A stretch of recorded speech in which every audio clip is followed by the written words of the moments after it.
What we gonna do right now is go back, way back. Let me hear you from.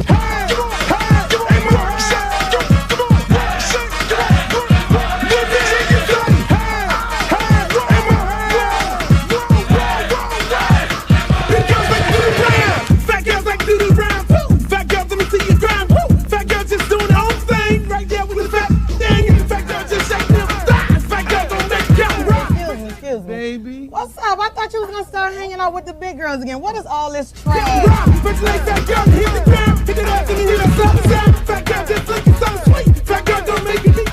Fat girl just shake it, don't wait. Big girl, let me see you do a spin. Let go, let me see you touch the ground. Shake it out, take shot, back down. Top beers in the house, burn it all back. Work it, work it, work it, work it, big girl, big girl, big girl, big girl, big girl, big girl, big girl, big girl, big girl, big girl, like you around. Fat girl, keep going, don't quit. Fat girl, just move the damn hip. Fat girl, get down, don't stop. Fat girl, wanna see the pop. Shake it, stop, fat girl, shake it fast. Fat girl, nigga, wanna see that. Fat girl, bounce like a pro. Fat girl, don't know what you know. Fat girl, shake till you rip through what? On the web, that's hard part two. Looks in the house, y'all know the game. Fat girl, don't have no shame. Shake that back, bounce to the beat. Fat girl, shake it, jiggle like me. St. Louis, back to the top. Like I like to do the rap. Work it, work it, work it, big girl, big girl, big girl, big girl, big girl, big girl, big girl, big girl, big girl, big girl, big girl, like you around. Hey, mo, let me hear you say, hey, mo, big girls like you around. Shake, work, shake, work, shake, work, shake, work, shake, shake, work, shake, shake, work, shake, work, shake, work, shake, to the ground, to the ground, to the ground, to the ground. Now sick of this. Now I want to show y'all a real show with the big girls. Oh, fat girl, part 3. Can't hang with 106 beat. Fat girl, know to happen, don't quit. Fat girl, run like you own it. Put your hands on your hips and grip it. That new, I'm gonna look like it off the now. Fat girl, bring the crew to top the climb. If not, I'ma pull the business down. Fat girl, bounce hot, stop tripping. If you do, get chicken and hot bitch. With a lot of rock, come to the night stage. I really shit, get the dance the way I cheat. Bounce fat girl, show the boys a shot. Let me see if it's fat or not. Don't put fat girl, y'all like the down. Let you out, let me see y'all do the rap.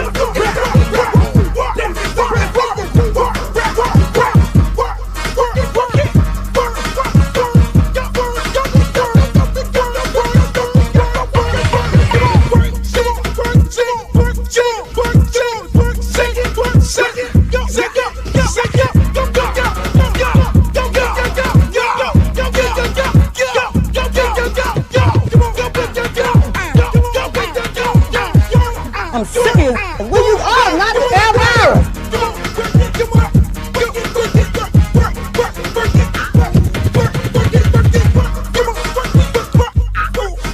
Oh, not the Britney Spears. Hey, how you doing?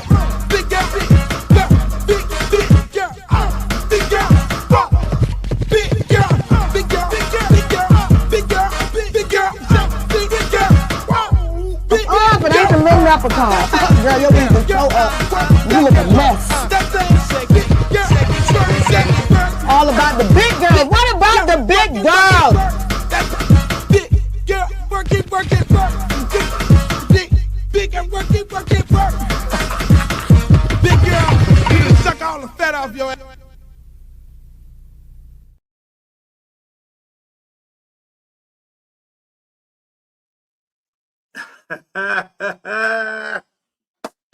Yo, welcome to another edition of Yours Truly, Uncle Luke Show. Hey, I am on here, and we're going to have a really big show. You see, I'm looking jazzy today. I'm looking jazzy. You see me. I'm looking jazzy. I'm looking jazzy. I can't help it. I can't help it. I can't help it, people. You know what I mean? I'm out there running. I'm doing like 5 miles a day. I'm out there running and walking and running. So, you know, I got to tone. I'm in a real race. I'm in a real campaign.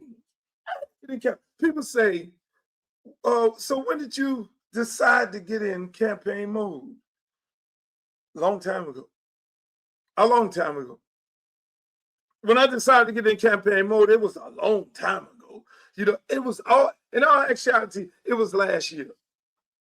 So it was like, yo, Luke, why you didn't run last cycle? Well, I said, I had to get my affairs in order, number one. And then I had to get a few things straightened out.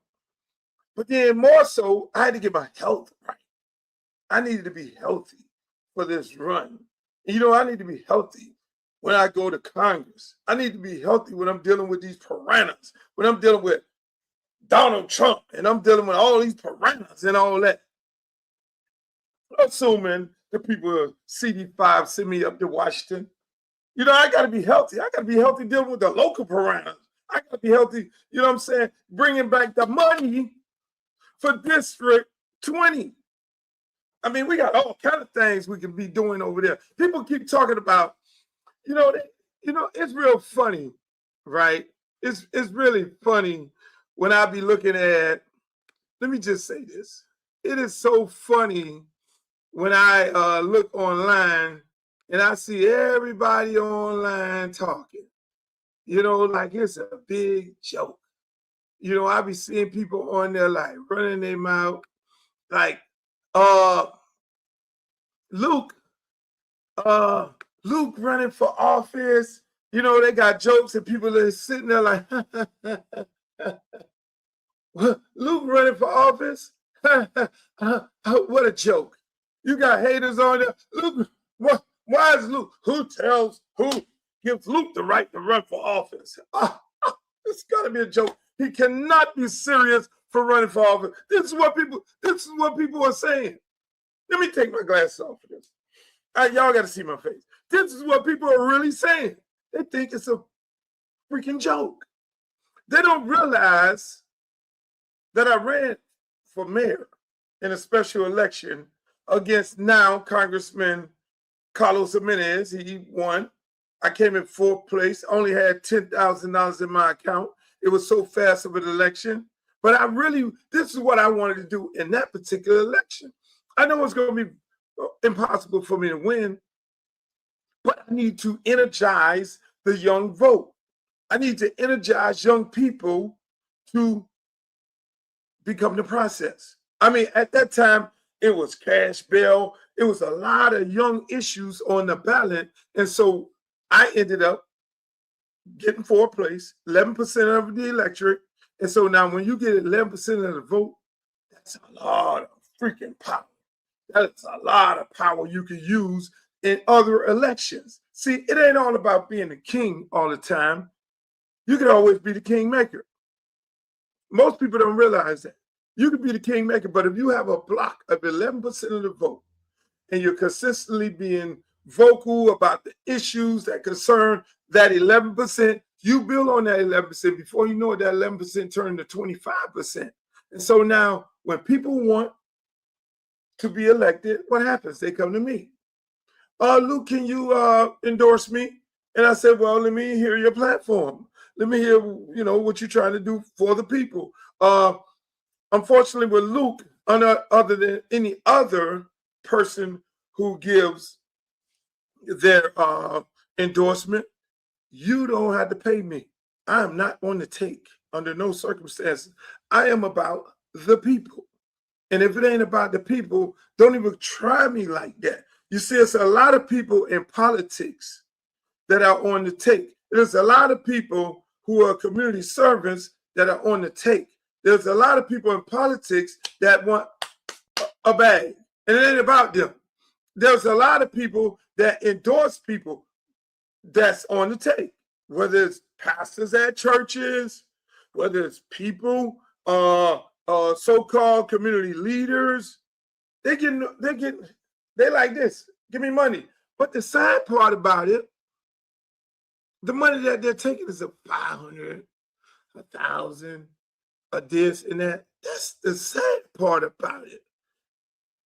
If you're going to come to me and you're going to ask me for my endorsement, then you can't give me the money. Not the $500. I mean, shit.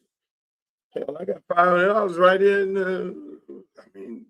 I just gave the handyman $500. Just fix anything. You know what I'm saying? But again, I know everybody don't have it like that.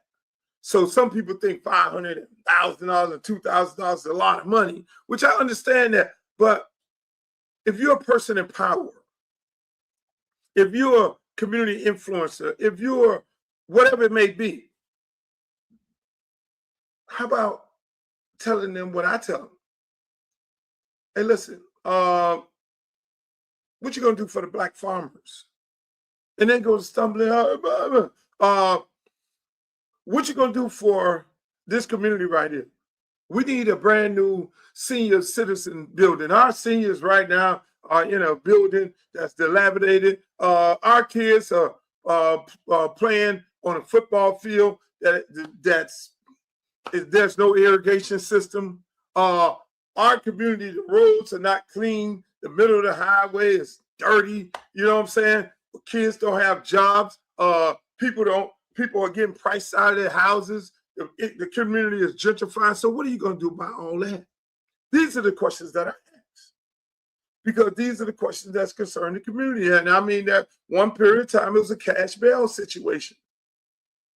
There have been situations about medical marijuana. You know that. And then sometimes you got to give in. It becomes, oh, there's a big push for whatever it may be. And you know they got all the money in the world and they're pretty much going to get it passed. So you have to like say, well, I know I'm up against some big odds. So now you got to then get something for your people. Let's use marijuana, for example. It's coming. Forgot. It's coming. It is what it is. But then now you know when marijuana comes in the state of Florida, you got to say, hey, look, we got to preserve the black community. We got to preserve the black farmers. So when those people come to me and say, Luke, we want you to endorse, legalize marijuana in the state of Florida, then it becomes, all right, what are you going to do for black people? Because we know how the game go. Things get done, and the black folks end up voting for these things, and my constituents, my base, and everybody else's base. And then at the end of the day, you take $500 and then you say, hey, this is what I want for my vote, for my support. And you know what? You get the little money and you forget about your people. You can't give me no money. And all of them know that. You come to me, I'm saying, well, what are black farmers getting? How many licenses are going to be given to African Americans in the state of Florida? Because if you take the $500, you take the $1,000, and they go about their business, they got your endorsement, you run out there caping for these people, what ends up happening is, all of a sudden, your homeboy and your homegirl who was in the weed business illegally, they're out of business because now Julio Raimundo just put up a shop in your neighborhood, smoke shop, and they're selling marijuana, and this other dude that don't look like you and another one that don't look like you, they're selling it, and before you know it, who's out of business? Who's out of business? People that look like us. So when you come to me, I'm like, yo, what you gonna do for black people? How many of them licenses we gonna get? Matter of fact, you can have all, just on that, which I know you can't do. There are some things I say on here I know you can't do, but you can kind of do it. Everything is doable. Hey, look, let's do it like this. If we're going to give out license, we're going to give out license based on community. This community here, this community here, this community here. You ain't going to have no weed shop on every corner. So we're going to limit the amount of weed shops that you can put into a community.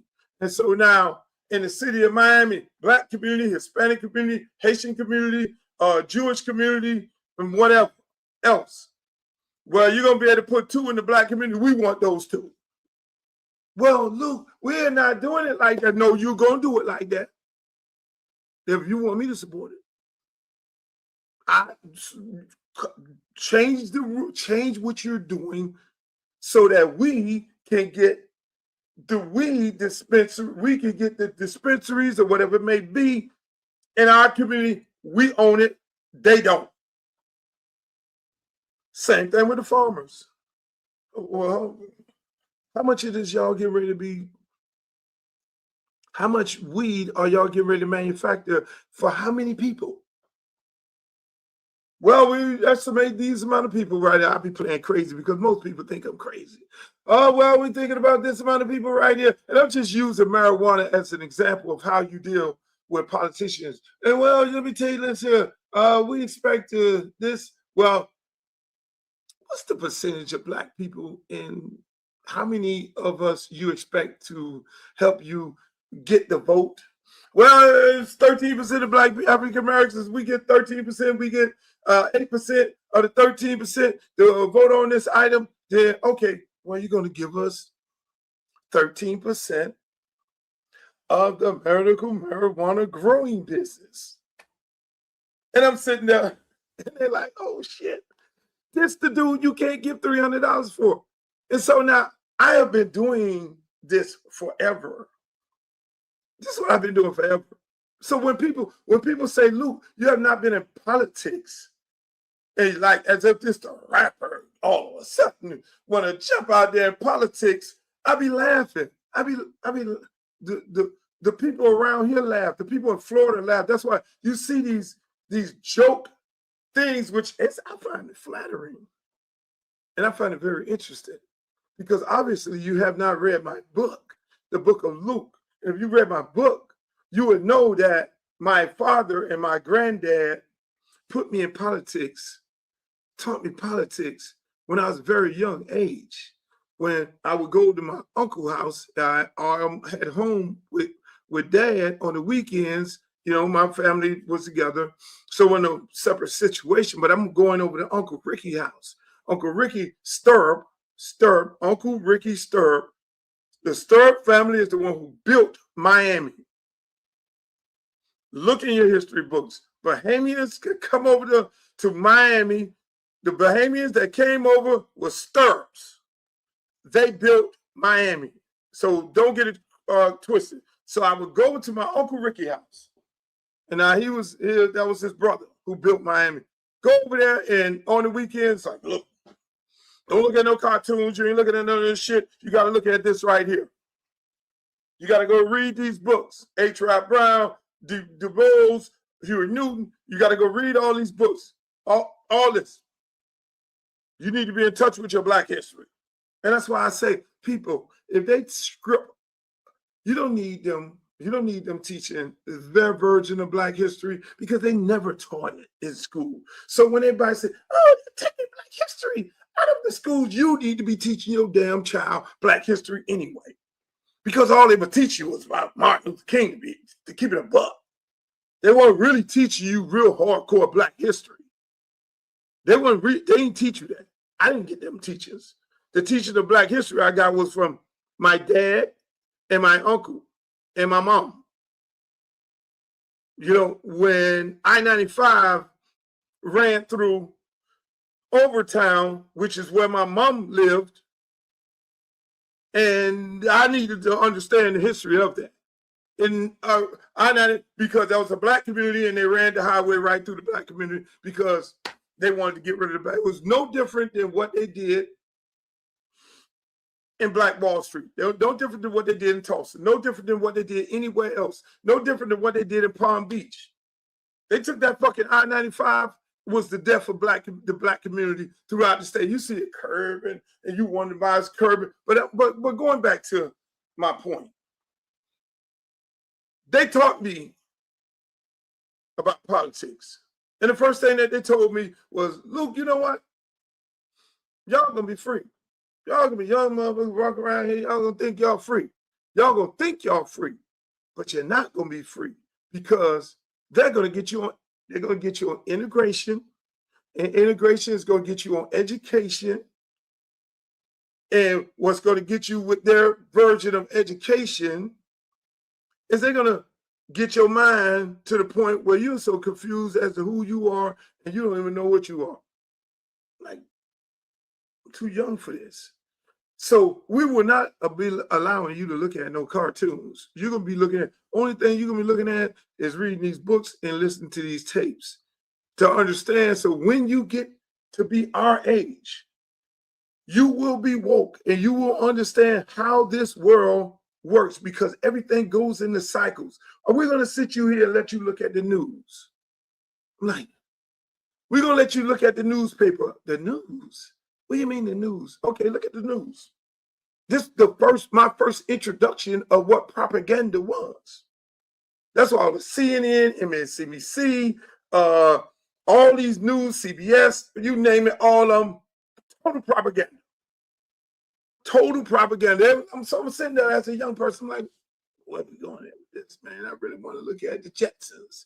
Man, I want to look at Scooby-Doo or something. Let me look at what all the other kids go to school, kids talking about, man, you saw the Jetsons, you saw Scooby-Doo, you saw the three Stooges. I'm like, I can't even get in those conversations because I'm so deep into Black history. You feel me? And so at the end of the day, they said, we're going to look at the news. And they looked at the news. They say, this is what you're going to see in the news. What you saw in the news after you looked at the news. Okay, read the newspaper. What did you see when you read the newspaper? Well, I saw on the news O.J. Simpson running around with the ball, the weather. They had, okay, stop right there.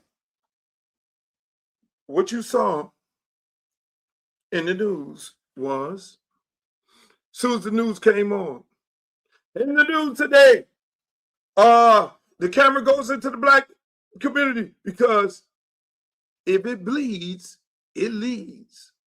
That's the news.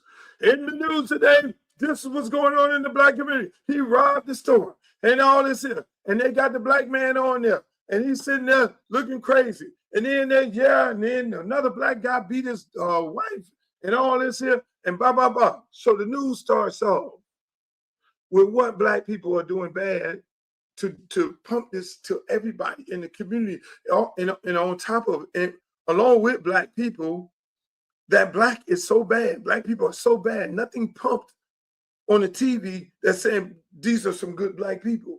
They don't start off the news. News always start off with Black people doing something in the Black community as if these things never happen in any other community. Domestic violence and all these different things, fighting, shooting, you name it. They find the crime that happened in the Black community, park, house, whatever it is. And they say, if it bleeds, it leads. But at the end of the news, not to drag you all along, at the end of the news, it showed how great it was to be white. Oh, we're going to go to Coconut Grove. And they have the band race. Oh, we're going to go to the mall. And it's hopscotch in the mall, find the painted river and all that. But never depict those folks as that. And that's the same thing with the newspaper. Whatever country that we wanted to fight against, or in the world news today, Russia, we hate Russia. Russia is doing this and doing that there. Put your mind that you had, this year it's not about Russia. Now it's about the Japanese, and we're going to go to war with them. Oh, next year it's about the Chinese. The Chinese are the baddest, the worst people in the world. And then you got all the movies about the Chinese. You got all the movies about the Russians. You got the movies about the Nazis. Then just all weekend long, all in the movies, the war, we're shooting the Nazis. We're shooting this one. We're doing this. All propaganda. And Hollywood is a part of it too. So you say to yourself, when I was a kid, the Arab guy, the Taliban, the Arab, the Muslim, he was not the bad guy when I grew up. When I grew up, the German, the Chinese, the Japanese, all people we got in some serious conflict with, they were the bad people. Then it became the Muslims when they wanted to all. So I'm just saying, people, going back to the original conversation when people laugh and think that Luther Campbell just got involved in politics. I take you back to the beginning.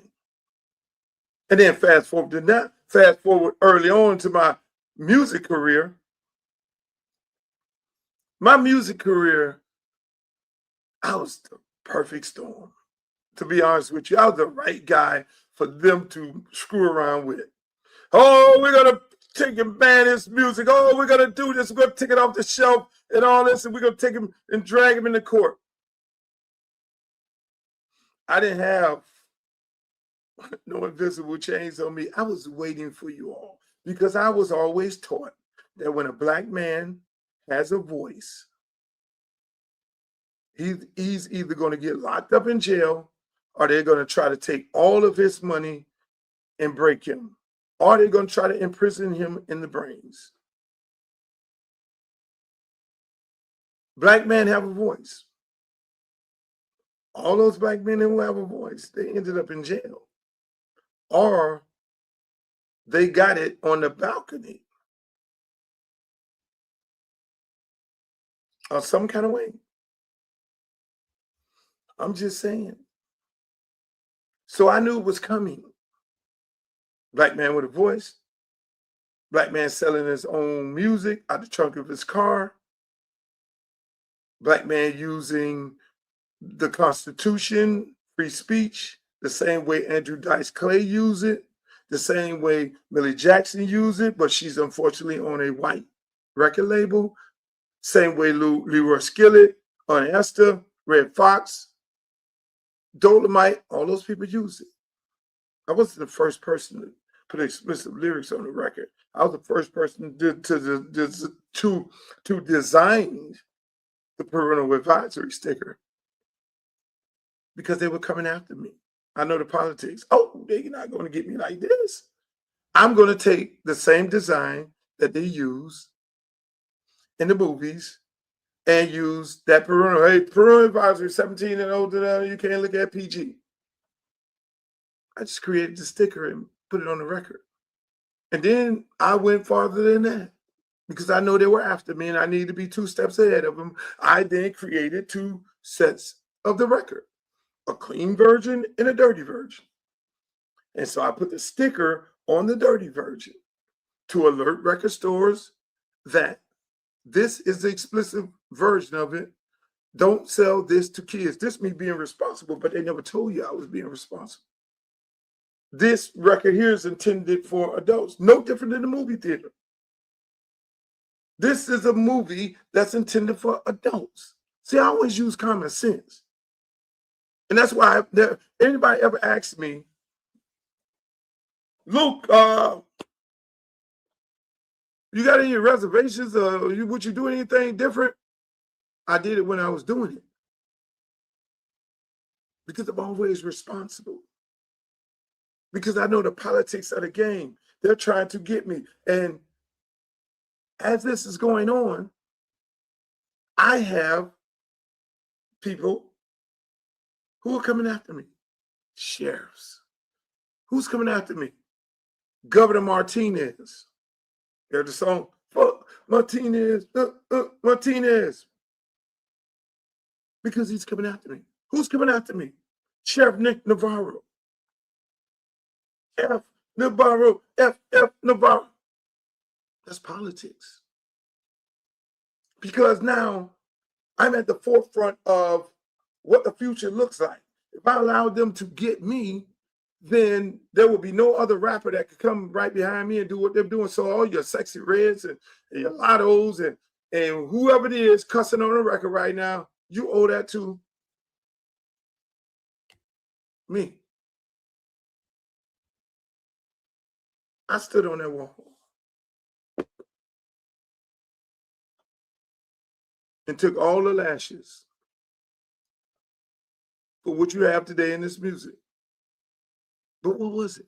Politics. Dan Quayle was the vice president of the United States of America. Dan Quayle talked about 2 Live Crew, Luther Campbell. I was in a war with Dan Quayle. I was in a war with Tipper Gore, Al Gore's wife. Now, this is the Democratic Party. I was in the war with John McCain, which was the Republican Party. So now I'm in the war with the Democratic Party and the Republican Party at the same time.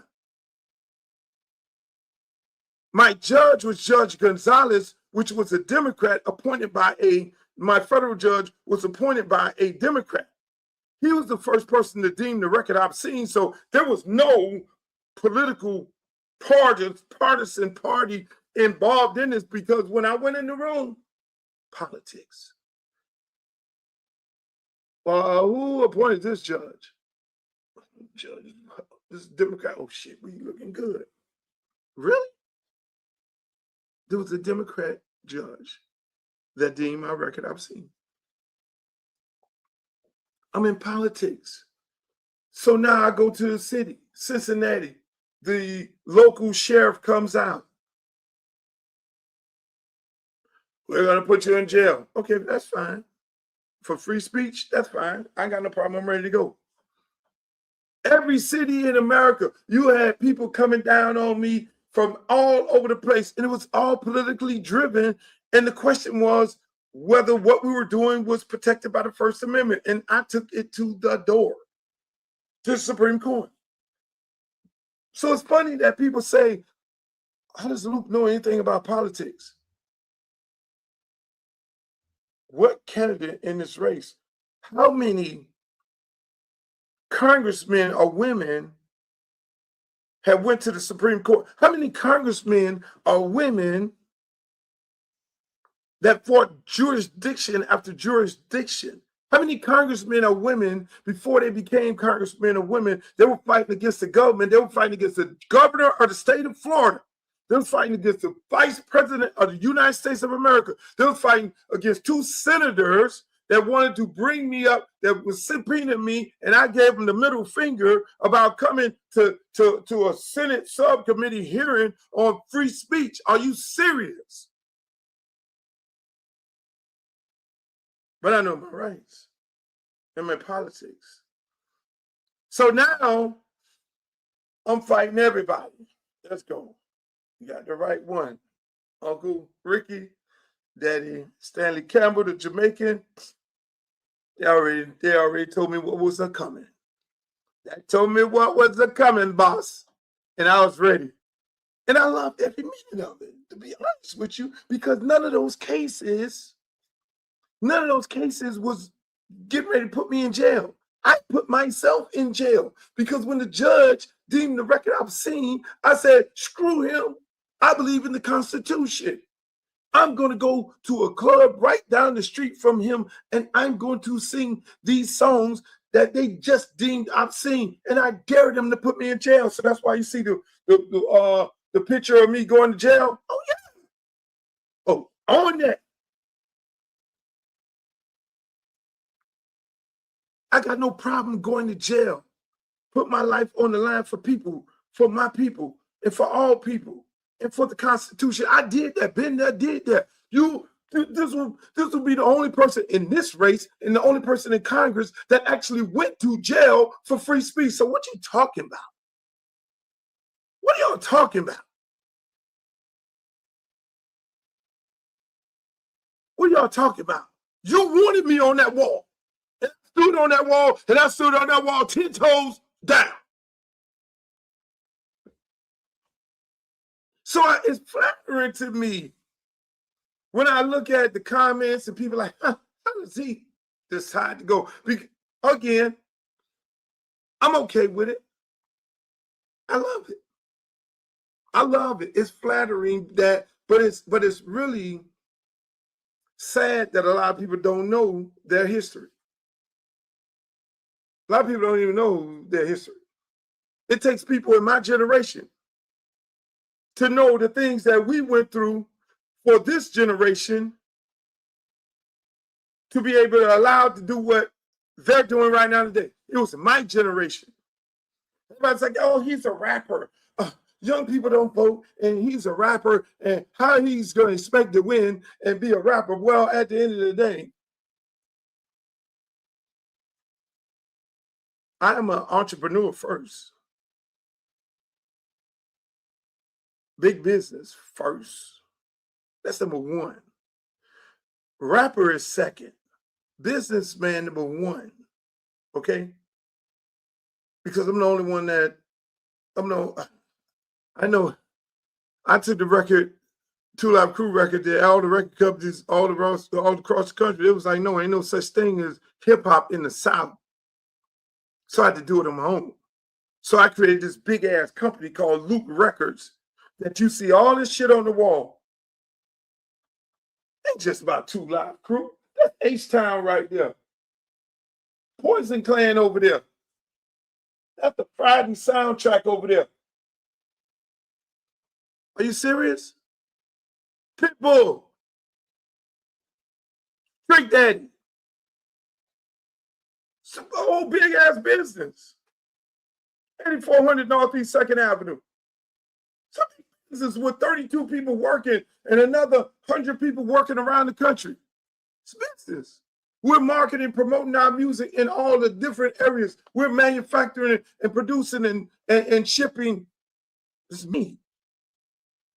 This ain't no fucking Warner Brothers. I am not no, I'm sorry. I'm not one of those other guys. It was only 2 people doing this shit like I was doing it. Only other person doing that shit like me that sold the records out of the trunk of their car was Master P. Percy. Everybody else had a deal with a record label, and them record labels put their name on their shit. They gave them the money because they say, oh, we want to be like Luke. And he has his own company, Luke Records. The people had to make an adjustment and say, dude, Luke, we tried to get rid of him. Okay, we'll give you a record deal. What's your name is? Bad Boy. What's your name? LaFace. What's your name? What your name is?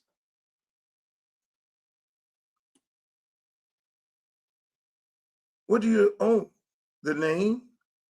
But you don't own the real estate. You don't own the masters. The masters is the real estate. Everybody ain't own the real estate. It just gave them names. A lot of them people, there are groups, and I want to think Cash Money own their masters. There are a lot of people that owns their masters, and there's a lot of people that don't. They just gave them a name. So going back to the politics of it all. So I'm going through politics in the music. I've taught politics, and now I got this big ass platform. Because in my community of South Florida, everybody knew I was being targeted. And so I got this platform. I'm selling millions of records. Out of the trunk of my car, my warehouse, I go from the trunk of the car, from my mom wash house, and I go I get a teen disco called the Pack Jam on 54th Street, and I go selling them over there. We got too big for that. Now I got to go get a bigger, so I got teen disco on the weekends, but warehouse on the weekday. That's me. So I go over here to get another bigger building. Big ass building. I'm bringing down the artists from New York. Nobody doing that but me. We bringing the rappers down. We promoting. We selling records. We distributing the product and all. So that's what we do. That's business. It's not rapper shit. I was rapper 10% of the time. I was rapper on the weekend. I was rapper when I went in the studio. We had to go find Anquette, Mike, bring her in the studio. This is my cousin. She never rapped in her life. I will always be there for you forever. Big hit. Big hit. We making hits. Hits after hits after hits. Oh, shit, I'm not a complete record label. I think about being a complete hip-hop artist. I'm thinking about being a complete record label. To reckon with all of them to fight everybody. Shit, I gotta go get me an R&B group. I gotta go get me an R&B group. So what I do? Lorenzo White from Fort Lauderdale, playing for the Houston Oilers. Luke, I got a group for you. Every football player got a group for you. Who's the group, though? These some young guys out of Houston. Their friend, they hang out with me, and man, just give them a look. You're coming down here for a weekend to do a show. Just listen to them. You know, I love the kids, man. They, you know, they're some good kids, man. They live in the projects up there, man. You know, just give them a listen. Just do that for me. I got you, Low White. Lorenzo White from Broward County, playing for the Houston Oilers, is the guy who connected me with H-Town. See, I have no problem giving people their props, but a lot of other people do. And I'll always be grateful for him. And when he turned me on, because he was doing something for those kids that he thought sung good. And so Lorenzo White, I said, Low White, I got to go, but I got to go to another show. And Lorenzo White was taking me to the airport, and then he made sure I missed my flight. I'm like, Low, you take this not the route to the airport. I missed my flight. And then he gradually drove me over in the neighborhood with the boys. They came outside. I went to their house, and it was a rough situation. Let's say there's a lot of people staying in the house, and one house that I went to the other one house. A lot of people staying in the other house too. And I say, this is what happened. Give y'all a good story. You know what I did? It was so bad. Before I even listened to them guys sing, I got on the phone, called my accountant. I called my assistant and told my assistant to find me a realtor and call the accountant and buy these kids a house. It's me. I said, I wouldn't give a damn if I sell one record on them. They shouldn't be living like this. They got sister in there, brothers in there, mom in there, trying to make it. And I say, buy these kids a house. And then the other one, buy him a house too. This me. Right?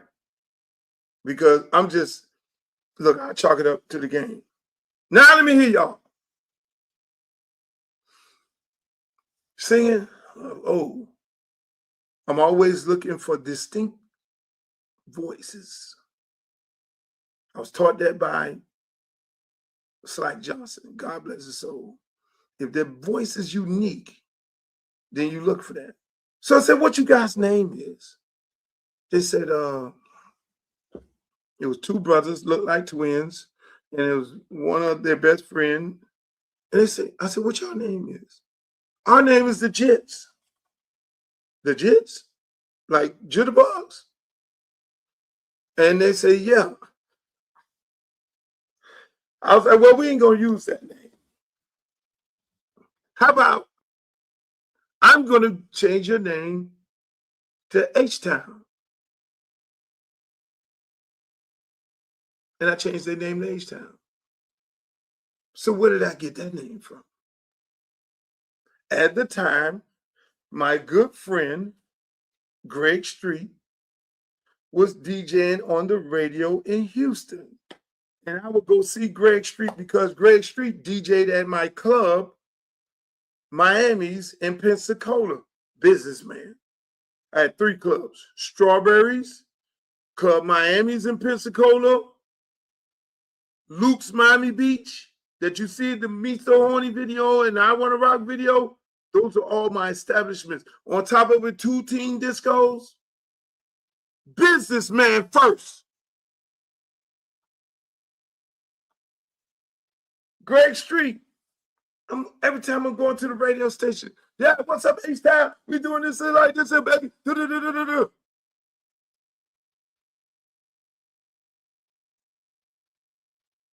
Because of Greg Street. That's how they got the name H-Town. Well, right there. H-Town. Right there. Platinum. That's how they got the name.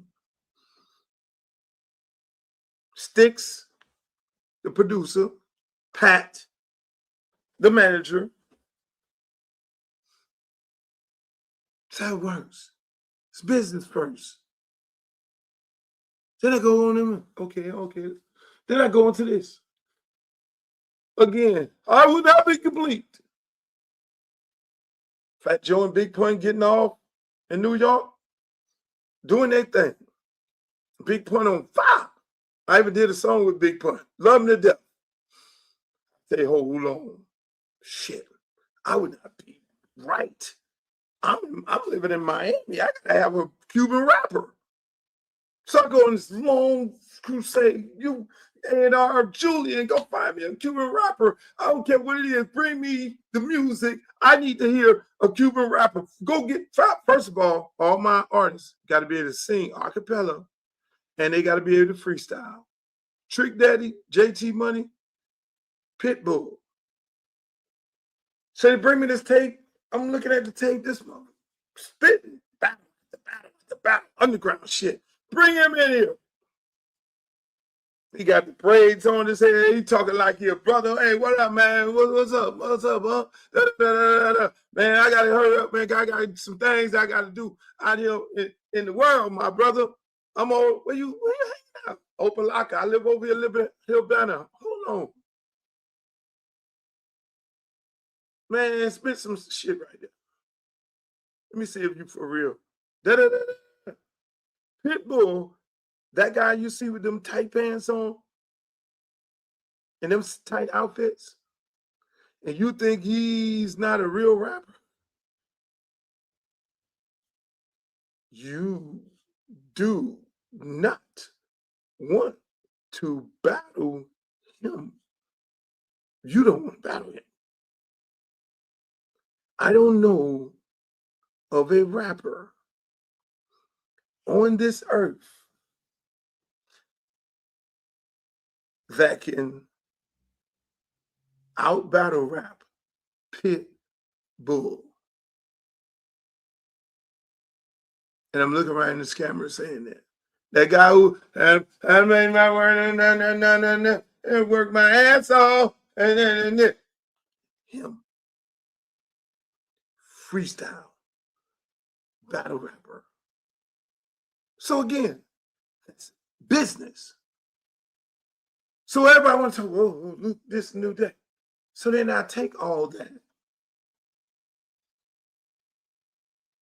music platform, selling millions of records, doing business nationwide, worldwide. Now I got to get some things done for my community. I could donate money over here, donate money over there, but we all pay taxes. No, I'm going to take my platform. I'm going to get involved in the political process. I'm going to do like they do. I'm going to do fundraisers and raise money for our candidates. And I would tell my candidates that I raise money for, don't take no special interest group money. Because if you take money from some developer that don't look like us, you're going to gentrify our neighborhood. So I'll do a fundraiser with you. I'll get you all the money that you need to win this race. As long as you don't take money from them people who are going to gentrify our neighborhood.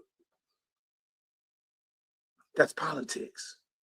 For all you people who don't know, what does Luke know about politics?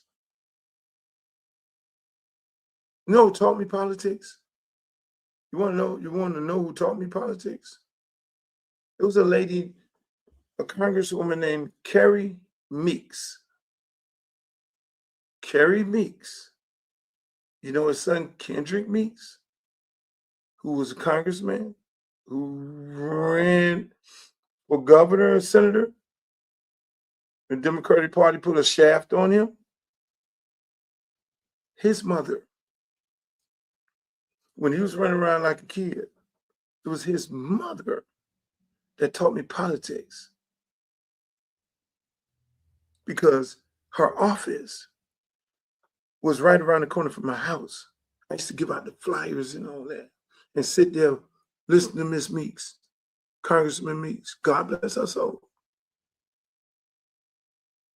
This me, the little boy up in there on the streets with the signs. So now, knowing that, how do you get things done for your community? Since you know politics, how do you get things done for your community since you're endorsing people? Because you're endorsing people, that's politics.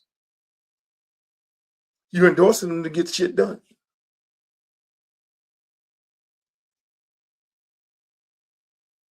That's politics. Clowns who think this is a joke. This ain't no joke. Me running for Congress is no fucking joke under no circumstances in the world. Am I experienced enough to know? Yes, I am. It was no different than when I was in the radio station at 99 Jams as an intern, putting the records on, learning how a record is being promoted. I should have been did this a long time ago. I just wasn't ready. I have more things I wanted to do, but right now it's more serious right now. Someone question me? Having the people in Congress part of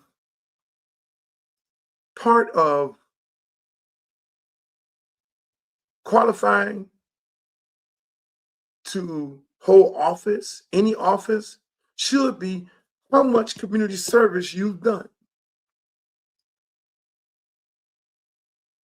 I would put that on the book, because if you ain't doing no community service, or if you're not currently doing any community service, and if you have never volunteered your time, how the hell we supposed to believe that you get ready to do the right thing for the people? You're here for a job? You're here for the prestige? Really? Is that what you're here for? You're here for notoriety? You're here for the showmanship? You're here to grease your pockets and steal money? Is that what you're here for? Because you did no community service work. You did nothing. Are you here for some lobbyists who don't look like you, who represent all of these special interest groups and these developers who are coming in to steal our land, gentrify our neighborhood, keep us in poverty? That's how much politics I know. I know politics and I know politics. And this black man right here has always stood on the wall for his people all day, every day. I could be on here for 3 days telling you the things that I've done for my community that you don't know I've done it. The people that I've supported that you don't know I've supported them, because they won't tell you. Half the people you sit up here and you go and say, hey man, we need to do this right here. And they take the W and run with it. The Teddy Bridgewater bill. I'm the one called Chevron Jones. He come up with this on his own. The Adidas deal for Miami-Dade County, multi-million-dollar deal. I'm the one who created that deal. When the man ain't know no damn body, he had to call me up to say, hey, look, you know these people right here. I have a relationship with these people right here. I put this on for real. Because these people right here support black communities. I fuck with these people. So I can go to the president of Adidas and have a conversation with him and say, hey, look, we need to do something great other than just T-shirts and uniforms. Let's do something big where these kids can get the resources back into their schools, because our schools only getting $25,000. You need to know politics. You need to know that that's what schools are only getting. Public schools. You need to know that. That's politics. So I'm going to question whether I'm qualified or not. 2 parks, not one. $24 million grant and a $16 million grant. Gibson Park. It's me. With Joe Ariola, city manager. Spearheaded that. 16 million. Charles Hadley Park. And had to wait it out because they was taking the money from that. And then when Keon Hardeman came, it was 18 million. It was 8 million. Where the other 8 million went? And so Keon Hardeman had to go get 2 more. It was 6 million. He had to go get 2 more million to then get the shit done that we needed to get done. It's politics. He's the sitting commissioner. And I got to go out there and support him, knock on doors with him. He originally ran for county against Audrey Edmonds, who's our commissioner, and he lost. You know what Audrey Edmonds did to me in my program, Liberty City Optimists? Because I supported him, because I know politics, it's a contact sport. I was going to door for that young man because you know why? Keon Hardeman came out of the program called Liberty City Optimists. He's a product of my program, me and Coach Sam. He played baseball in our program. It's like so many others. So I'm going to support him. And Audrey Edmonds defunded our entire program. Defunded it. We got no resources from the county when she was the commissioner. This stuff. So then now you gotta make ends meet. I'm just saying.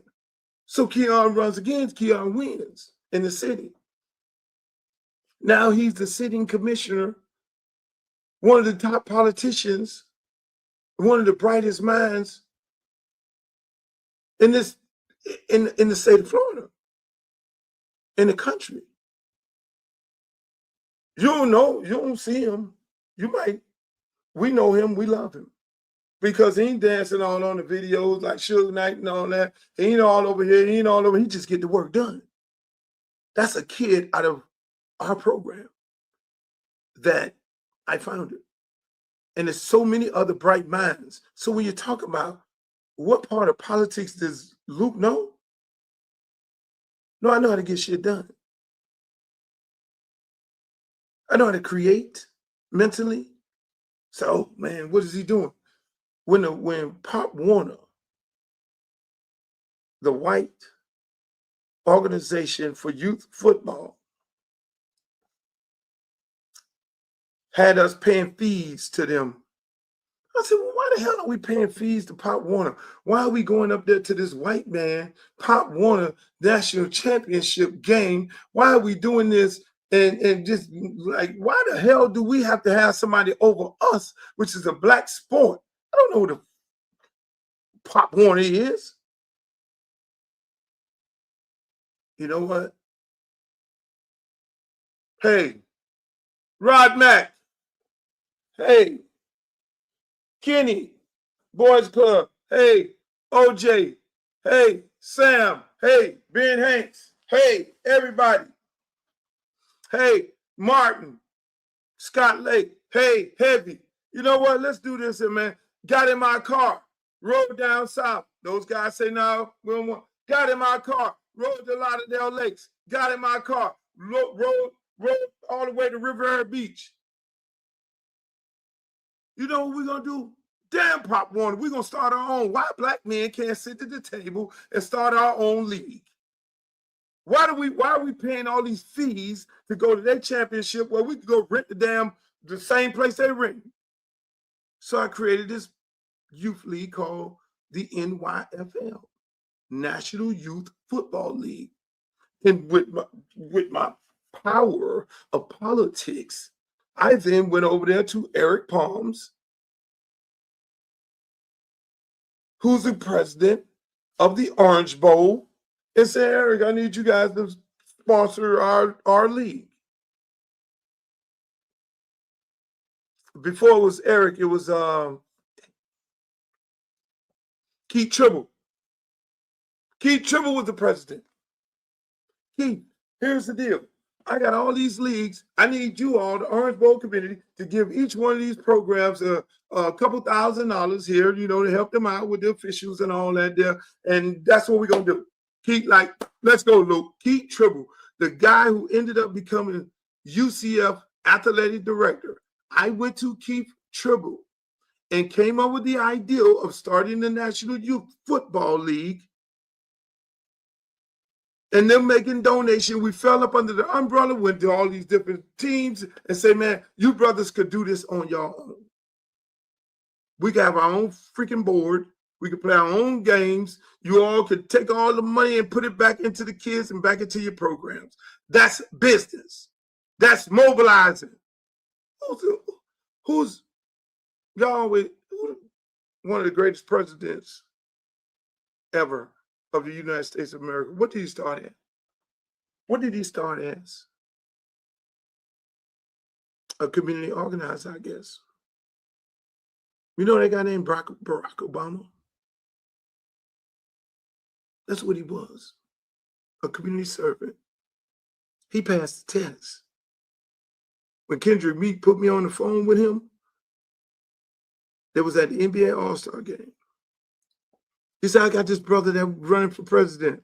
I didn't laugh because remember, I'm the guy who was taught by my Uncle Ricky Sturb and my dad, Stanley Campbell, the Jamaican and the Bahamian. And when he got on there, I'm all in. You ain't got to sell me. I'm that type of guy.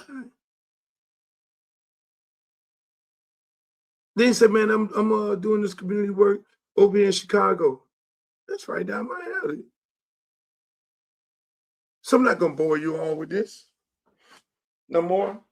So when I see all this jokes online, when they want to think it's a joke that I'm running for office, is a fucking joke, that I never did anything, that what makes me qualified? I know more politics than law allows.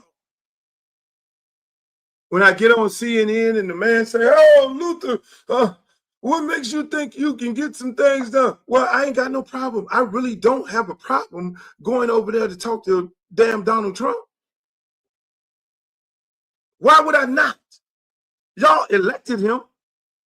If there's a gridlock and you need to get some things done, you gotta look, man. Y'all put him in office. Luke, you're a moderate. This is the new thing here. This is the new thing. Luke, you might be a moderate. What the fuck is a moderate? Because I need to bring resources back to my community. I need to bring resources back to Belgrades. I need to bring resources back to Pahokee, South Bay. I can't be right. Not on my watch. I would not be riding through Belgrades and Pahokee and it's looking the same way it's looking right now on my watch. Anything that I do, any organization, whether coaching at Miami Edison, no, we ain't gonna be coaching in no mud. Let me get on the phone. I'm gonna get some turf out there. Only school with turf. Let me get on the road. This locker room. Oh my God. No. Let me get on the phone. Call Miami Dolphins. Miami Dolphins, I need you to redo this locker room.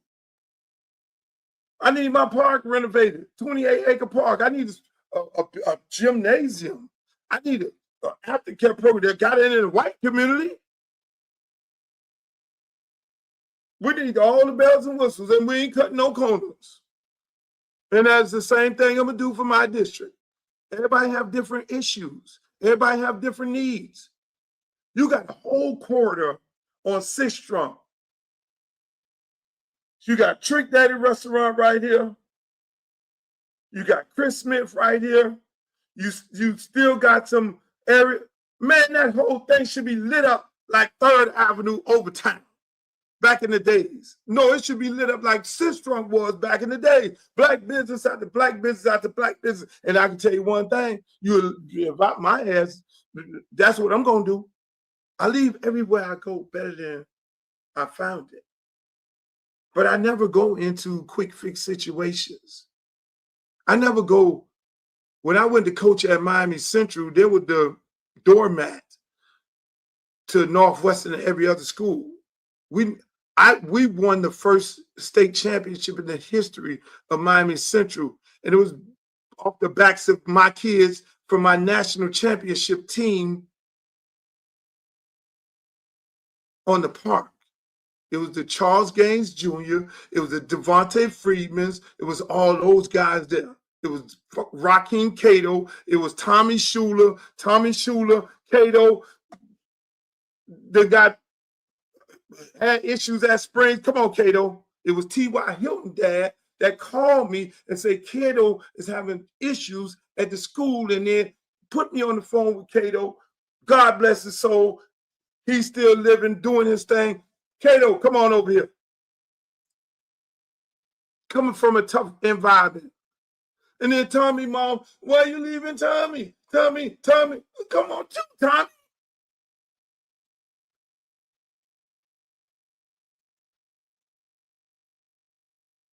That's how it works, people. That's politics. You getting kids, you getting programs, you building, and you move on. You move on. You build and you move on. And you just give to everybody. I'm running around here the only person with a Nike contract, and other people, I go, okay, now I'm moving on. If I leave Northwestern, I'm going to Norland.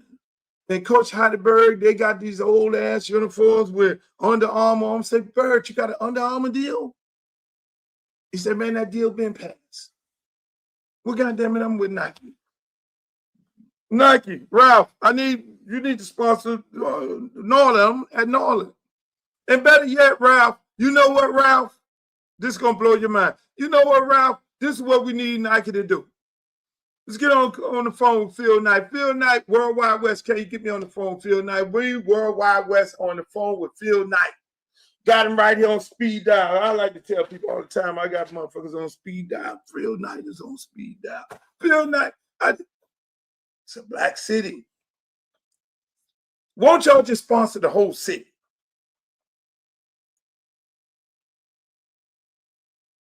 You get with Oliver Gilbert. Hey, you get with Oliver Gilbert. Sponsor all the teams. You didn't know that either. It's politics. It's not a politician I don't know. It's not political gamesmanship I've never been a part of, because I had to be, unfortunately, in politics to deal with these animals when I was dealing with my music. Yes, I call them animals because they were vultures coming after me from all ends. And it was probably one of most times that they were doing things in a partisan way. When you got John McCain and Al Gore. You want to know why Al Gore lost a race in the state of Florida by that many votes when he was supposed to win? Nobody forgot that Al Gore's wife, Tipper Gore, came after the guy who started hip hop in the South, the banner for the state of Florida. People didn't forget that. I remember when Keith Clinksdale called me and said, Luke, we need to support Al Gore. And I told Keith Clinksdale, I am not doing it. His wife cost me millions of dollars, put me on some damn list with the rest of these other people. And he is a man, and he should have been telling his wife, but I know all y'all was in a conspiracy because I was taking record sales from all y'all. So y'all were down with that shit. Politics. You got to be able to have resources. How do you get all these things to get done, Luke? How you can get on the phone with the president of Adidas? How you can get on the phone with the owner of Nike? How you can get on the phone with the owner of Atlas Airlines? How you can get on the phone with all these people? No, I get on the phone with all these people to get shit done. And they don't have no problem telling me. Nobody tells me no, because I'm doing it for the community. You think people care? You think people are okay with people in poverty? No. Most people are not okay with people in poverty. It's the people that just sit. It's the politicians that sit on the sideline that have no Rolodex. They're not in it for the betterment of the community. They have no road. They're trying to just steal, find where they can steal. So I laugh at the people on here. Oh, look, it's such a joke. But it's a joke. Uncle Luke trying to run for Congress. Uncle Luke trying to run for Congress. Oh, that's a joke. Ain't no motherfucking joke. Ain't no joke. Cut this up. Ain't no joke. because we've been doing things in our community. I don't know too many people have done before they went to Congress as much as I've done. A lot of congressmen and women have done a lot of things for their community. They brought a lot of stuff back to their community. I ain't gonna dispute that.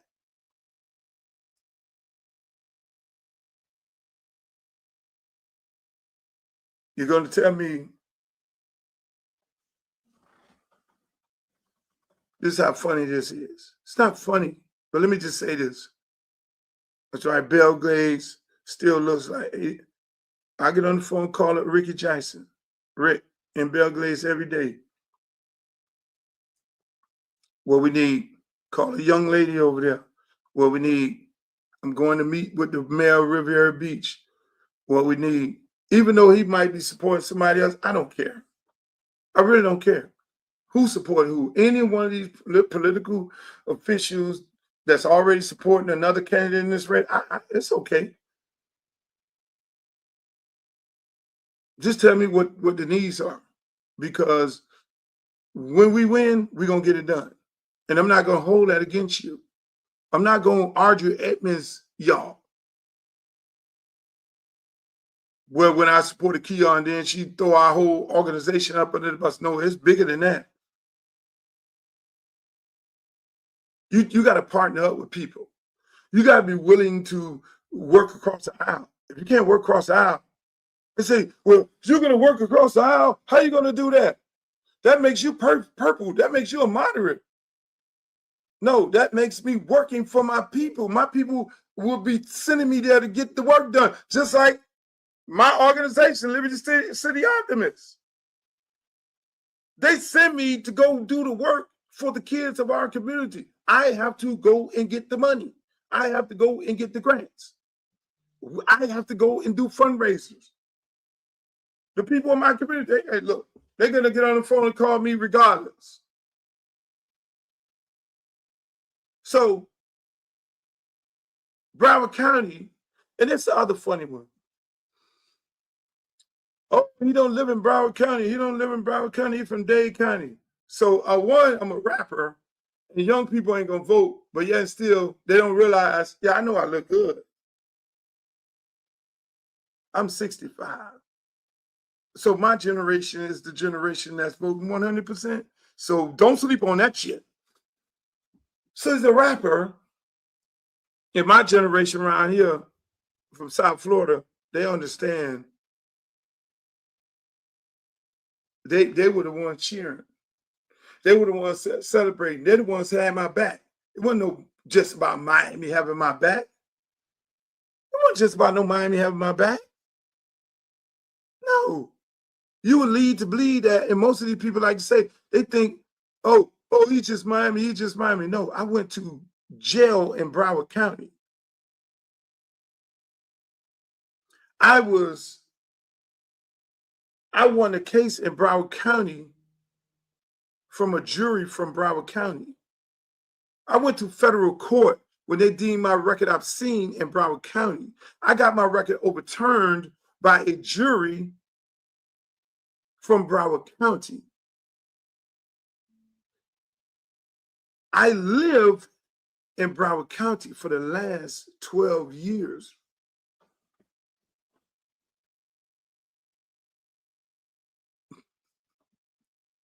They're like, you from Miami?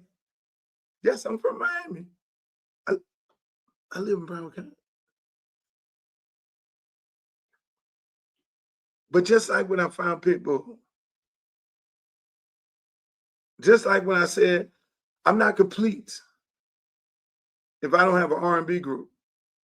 So I'm Trelawney, my other girl, she's Angie Griffin. Shouts out to her. H-Town. I will not be complete if I don't do the things that I've done in Miami that I do in Broward County. I won't be complete because Broward County gave me my freedom and gave the entire world. I've never repaid Broward County for them supporting me in my cases. I've never repaid Broward County, and this is my time to do that. The jury of my peers in Broward County overturned that federal judge ruling on as nasty as they want to be. Those are the people from Broward County. When I went to jail in Broward County. Jury of my peers in Broward County. See how that works? That's the type of person I am. So ain't no joke. Perfect time in my life where I can give those people back. And that means everybody in this hip hop business owe the good folks of Broward County, of this district, CD20, their life. I don't give a damn whether it's Sexy Red. I don't care whether it's whoever doing records right now. In order for you to be doing the records that you're doing right now, my case, don't get it twisted. The case that I took to the Supreme Court, that was whether parody was protected by the First Amendment. That case wasn't about explicit lyrics. That was about me singing "Oh Pretty Woman" and doing satire. That saved Saturday Night Live and all the other comedians and allowed them to make jokes or make fun or poke fun at other people or imitate people. That's what that case was. The case about whether or not you can use explicit lyrics on an album was the case. Those cases were in Broward County. And the people of Broward County are the ones who sided with me and saying, yes, you can do it. So these are the historical significance of it all, people.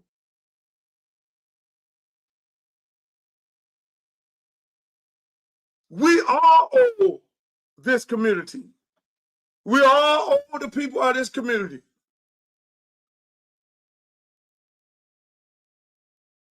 So people be sitting up there like, well, why is he running in Broward? What Luke on? He should be running a race in Dade. No, because I live in Broward, number one. Why is he? It's my job to repay the people in Broward County. My good friend, Ricky Jackson, first person to ever take me to Belle Glade and Pokey. My job is to serve the people of Belle Glade and Pokey in the right way. My other good friend took me to Riviera Beach many, many years ago. His name was Hank Harper. He was a state representative at that time. He took me to Riviera Beach. He showed me Riviera Beach. I embraced the people of Riviera Beach. I loved it so much that I damn near was about to buy a house out there. You got people on Peanut Island. It is the most beautiful place in America.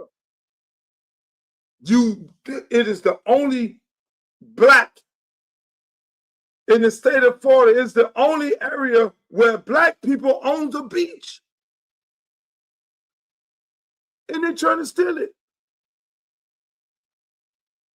So everything I do is a rhyme and a reason behind it.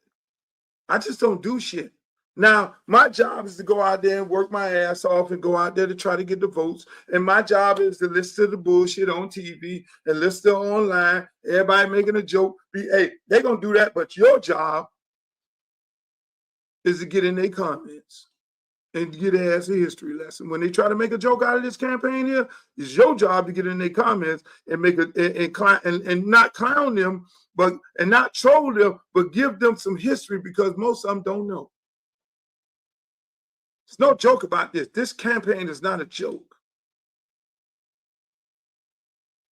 You only make $160,000 being a congresswoman. Let me just say this. did they make a joke about the Congress lady who's a bartender before going to Congress? She ran for Congress and she was a bartender. Did they question her? I'm just leave that like that. She's doing a hell of a job. So I find it funny. It'd be real funny. Arnold Schwarzenegger jumps out there. Sonny Bono was the mayor. Did they question Arnold Schwarzenegger? Did they question Sonny Bono? We may keep going. A lot of those people had in common they were doing the community work. See, with this endless Rolodex of resources and people who just want to give and donate and support, that's what I do. That's unfortunately that's what it is. I got good friends and my face is clean and they know what I'm all about. They know I'm about the kids, number one, and they know I'm about community. And they know I'm a very creative person. I'll help you on what I need you to do. People in Tamarack got different issues than the people in Lauderdale. The people in Lauderdale got different issues than the people in Belgrade. The people in Belgrade got different issues than the people in Riviera Beach. Everybody got different issues. Some of them overlap, jobs, affordable housing. Some of them do overlap. So when y'all get this, you know, I'm doing this because I'm noticing I'm doing interviews and people are cutting up my interviews. They're taking my podcasts and they're cutting it up. Oh, Luke, you said this.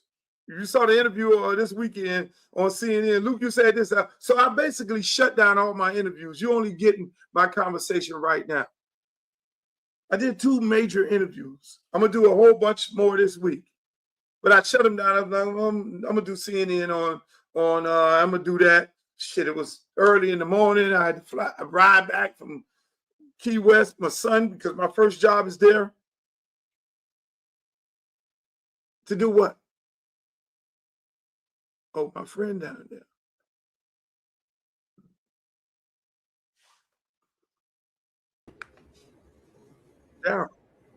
Daryl. Hey man, let's remix I Wanna Rock. We're gonna call it I Wanna Vote, man. I want to vote right now. Let's go, man. I want to. Let's remix I Wanna Rock, dog. We call it I Wanna Vote, bro. They had me with. They had it they had all kind of sayings. Cap D coming. Cap D coming. And you know what I did? I remixed that. I said Captain Democrat coming. Let's go. Let's get in the studio, dog. That's right, Cap D coming. Cap Democrat. Yeah, let's go. Let's go. It's still Cap. However y'all come at me, I'm coming back at you. And we can get some features and all, but you get Pitbull on that thing, bro. What? Come on, man. Man, I was looking online, and they were building all these studios and tech studios, everything in Jersey, because Jersey is now the tax credited place, and they building all these studios and bringing all these resources to Jersey and everything like that. And I'm looking at this street. I'm looking at this. Mm-hmm. I'm like, you could do that in Belgrade. Belgrade is 35 minutes away from everywhere. 35 minutes from Palm Beach, 35 minutes from here. I got in my car and went to Belgrade. I got there in 35, I ride fast, but it's really a 40-minute drive, which is right there. I can get to Belgrade, Pahokee, before I can get downtown Miami or South Beach. I can get there faster. I spoke to some AI people this weekend. They say the AI technology is coming from Silicon Valley to here. Everybody's rushing here. All Hey, the companies, and all the that's my money is job. coming to Miami. And that's the thing. That's my job. Like Mayor Suarez is to go and lobby and go and work people to bring the jobs in your district. And you have to be creative and do what? Say, hey, look, we got federal funding, and we're gonna do some good math with some federal funding because we need those plants, those jobs in my district. But if you ain't got the cachet, you can't get it. You can't get it done. Unfortunately, if you don't have the cachet, I'm sorry. If you just in, man, look, we're gonna run this race and we're gonna put it out there to the people. We're gonna come on this platform. Man, you got this, man. You got this. You ain't got to do no interviews with nobody else. You got a big enough platform. I mean, but I got a list of dudes who had weird jobs, dude, before they ran for Congress. You want to hear some more? Let me hear something. Stephen Law. Hold on. Let me properly introduce you, ladies and gentlemen. This is the world famous Streeter Footballville. He's on all the platforms all across the country. Streeter saw people go from this age to that age, and he knew who was it. And I mean, you name it. This is if you want source, you want to see any source for any youth sports, college. This guy knows it. He know the kids was gonna be gangster before they was gangster. So I'm pretty sure he got a whole list of this guy here, this guy here, this guy, so you can see him first. Yeah. I knew Malachi Tony when he was 19 years old. The list goes on and on and on. I mean, we've interviewed kids before people even knew who they were. Cam Kitchen, Taylor, James Williams. I mean, the list goes on. And Facebook shows me pictures sometimes, man, old pictures of me standing with kids, man, and I forgot I took the pictures, bro. So listen, I got a list of people who were not, you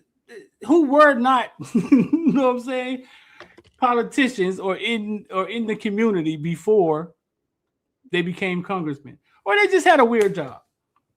Stephen Law was a professional clown for Ringling Brothers. Who? Stephen Law, before he entered politics. One of the most unusual career jumps ever, connected congressional campaigns. Charlie Wilson in Ohio was a mortician. Robert Byrd, longtime U.S. Senator, was a butcher, a meat cutter. Not the butcher. Jim Bunning, Hall of Famer, NBL pitcher, was a baseball player. We know famous people can do it, so I don't know why they call you weird. Tommy Tuberville was a football coach. A racist one too, but yeah, in your opinion, racist one. That's how you indemnify yourself, so you won't get hit with a slander suit. You won't have to get somebody to corroborate the story, but I'll corroborate that. In my opinion, he is a racist. Ralph Metcalf won Olympic medalist. He was a sprinter. Basically, he ran in the Olympics. Frank Buchanan was an iron worker. Worked in heavy construction before entering politics. Really? Bro, like, I don't listen, man. I wouldn't entertain anything anybody's saying about you because the stuff that you sit up here and say, nobody has done. Nobody at all. Look at this right here. These are the kind of jokes that they have online. No. We ain't gonna do Cash Patel yet. I'm sorry, people. I'm sorry. Here we go right here. What is this right here? Let me find it. I gotta find it for you, Street. This joke right here, man. This is the most Miami thing ever. But first, subscribe to our Substack at whatsgood.miami. He was banned in the USA, and now he wants to run for Congress in the USA. He doesn't like when I sing, bro. Why is he so judgmental of my singing? I think I have a very good singing voice. Uncle Luke, yes, Uncle Luke of 2 Live Crew, who was banned by Congress for songs like Hop That you know, a great classic, actually. He is running for Congress in the 20th District of Miami to replace a congresswoman who was indicted on 15 counts for allegedly stealing $5 million in FEMA funds. Uncle Luke says his district is underserved and underrepresented. He actually ran for mayor in 2011 and placed 4th after only spending $10,000 on his campaign. So, Uncle Luke might be the wholesome option in this particular case, which says a lot about our city. We wish you luck, Uncle Luke. We'll be here to cheer you on and keep on popping that. That's What's Good, Miami. And don't forget to subscribe at whatsgood.miami for all the real estate, hospitality, and washed up rapper news. Washed up rapper news. Who is he? I don't know who the hell he is. Exactly. All right, so moving on. Exactly. No. I got another. I think I got another one. Hold on.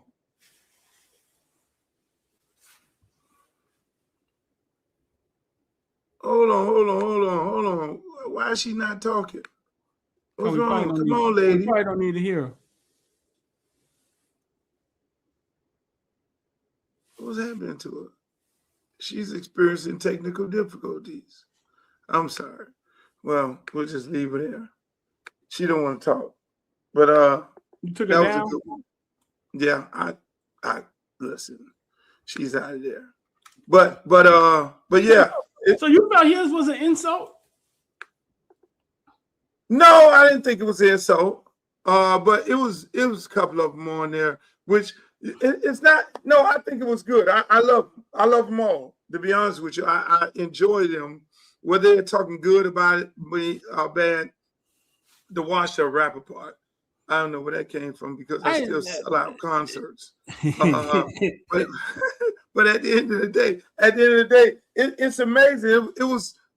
I pulled a couple of them, but I didn't want to bore everybody looking at all of them because I don't have no problem with people saying crazy things about me and making it a joke. So I pulled quite a few of them, but I couldn't load it up because then I got in this whole rant earlier and I started running out of time. And then I saw you down there and I was like, I got to get Street in here. Look, you have platinum records? Platinum. They're all up here. Gold, platinums. Half of the stuff that's gold right now is triple platinum. You had anything that ever went diamond? I like that. Yeah, I got half of the stuff went diamond. Because you know what happens is you consistently sell them. I got these platinum and gold records 30 years ago. So records don't stop selling. They continuously sell. So when they'll reach a milestone, matter of fact, I might need to call the RIAA up and give me some new plaques and say, hey, man. So answer this. Yes, sir. You got Bon Jovi and Bruce Springsteen and all these rock bands that tour into their 70s. Why only rappers wash up? That's a good question. I think it's more of I don't have nothing else to say, so I'm gonna try to say something derogatory to you. And they only refer to rappers. You're right. That's a good question. Why are rappers looked at with an expiration date or something? Like you too old to make the music that you set in a room and created, but everybody else can till they die. Like these rock bands tour at the age of 70. Exactly. And it's crazy because I'm still touring right now myself. I'm getting ready to go on a tour. And I'm trying to navigate the tour. And I go do concerts right now. I'm coming with you. I was at the club the other day. They played I Wanna Rock. Yeah. They played It's Your Birthday every day. I mean, you name it. French Montana, one of his biggest songs was some commercials because I sent them out. Yeah. I mean, hey, you got when Usher came to town last year, he called you. Yeah. All the time. Streeter. Hey, Streeter. How you washed up? Streeter, people be amazed that I take with me on the road and they'll see, like I went to Indianapolis and it was like, who else performing with you, man? It's like 30,000 people out there. I was like, nobody. And I'm in Detroit and it's sold out. The people swinging on the chandeliers. Oh, damn. They love you like this? I had to do 2 sellout shows in Detroit, one in a damn field with 50,000 people and another one at the arena in less than 2 weeks. I mean, I'm like, washed up? You know, but I thank God because that's the thing. That's my thing, Streeter. I always said if I'm going to get in this business, and I always ask people like the OJs, when you look at the OJs and Frankie Beverly, God bless his soul, them people, like you say, nobody never called them washed up. No. Because they were singers. You know, they consistently tour, and them guys tour right now.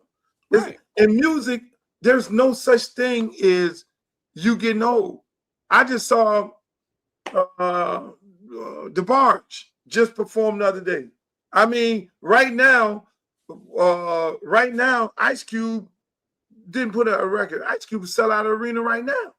Right. You know what I'm saying? And that's just the nature of the business. I was looking online today. Ice-T went out there performing. I mean, music don't die. You know, and when you're a hit artist, yeah, some guys got one-hit wonders. Yeah, okay, one-hit wonder, you know, it's kind of hard for them, but they'll put them on a freestyle show. They'll still work. But when you got multiple hits like this shit right here, I work when I want to work. Yeah. I have a 16-year-old kid and I want to, you know, go watch the baseball game. In the words of Drake, I think it's funny how it goes. You there, Streeter? It's funny how it goes. Ozzy Osbourne. They say Ozzy Osbourne. Yeah. Washed up, George. No, the Deadheads. The Deadheads.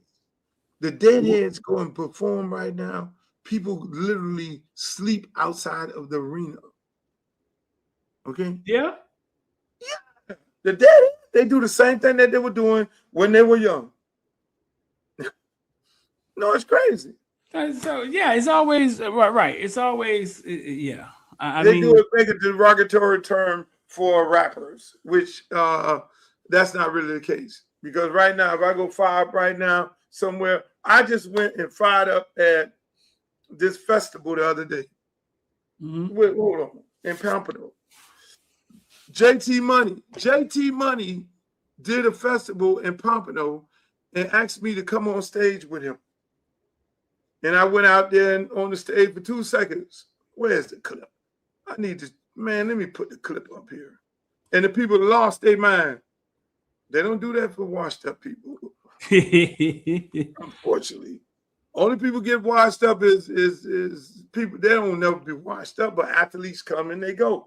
You know, and they're on to another athlete. But in the music business, when you're an artist, hey, I had something right here. It's one more political thing, and then I want to do a sports thing. But let me know how you feel about this. I'm no better than you. You know, I'm a 960 SAT guy.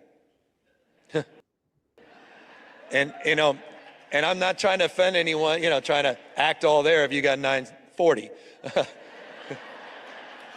But literally a 960 SAT guy. I cannot, you've never seen me read a speech because I cannot read a speech. Maybe the wrong business to be in.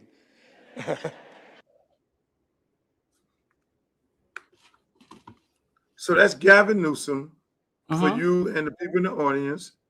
He's obviously trying to run for president.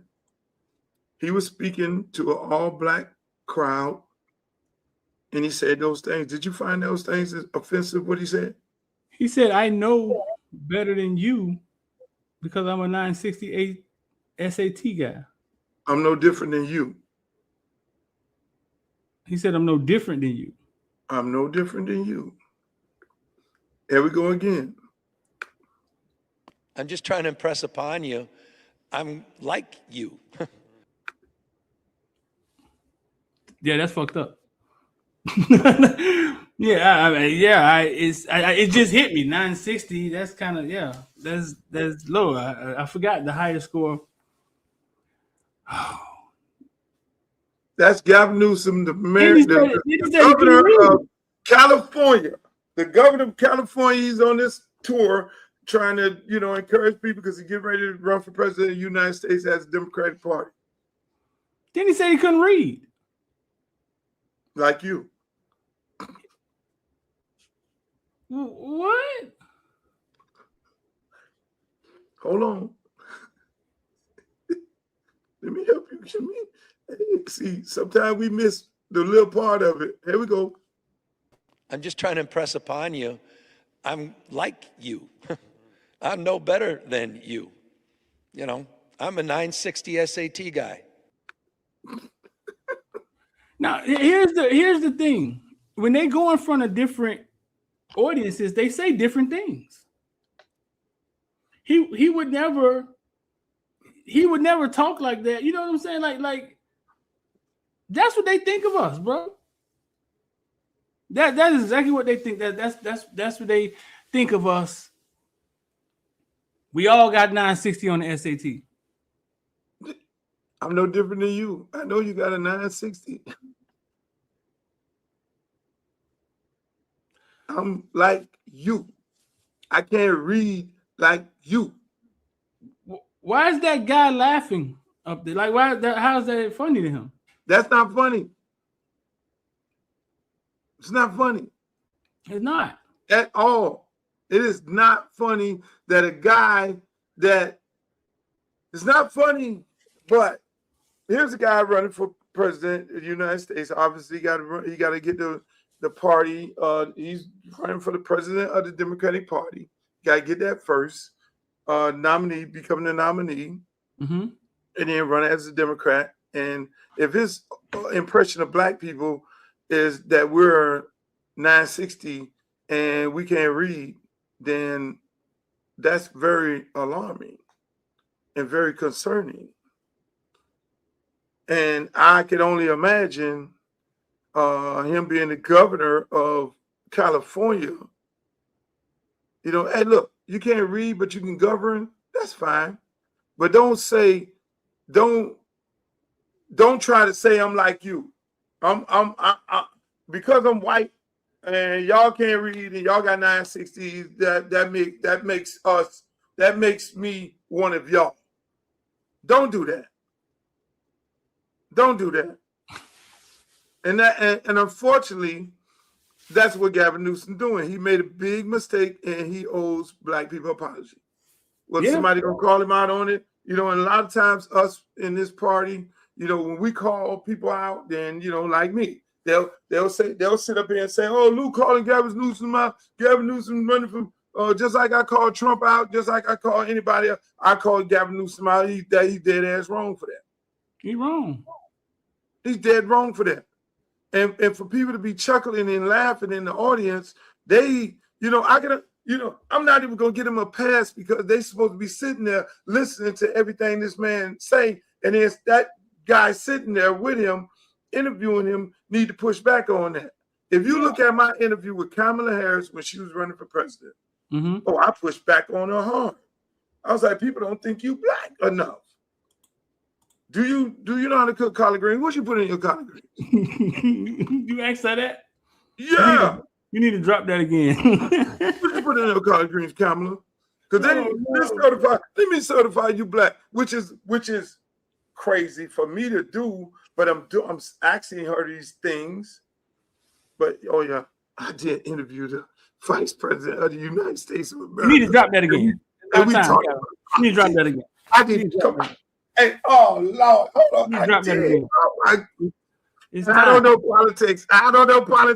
I had a political conversation with and went on the road with the vice president of the United States of America, the smartest woman I have ever talked to in my entire life.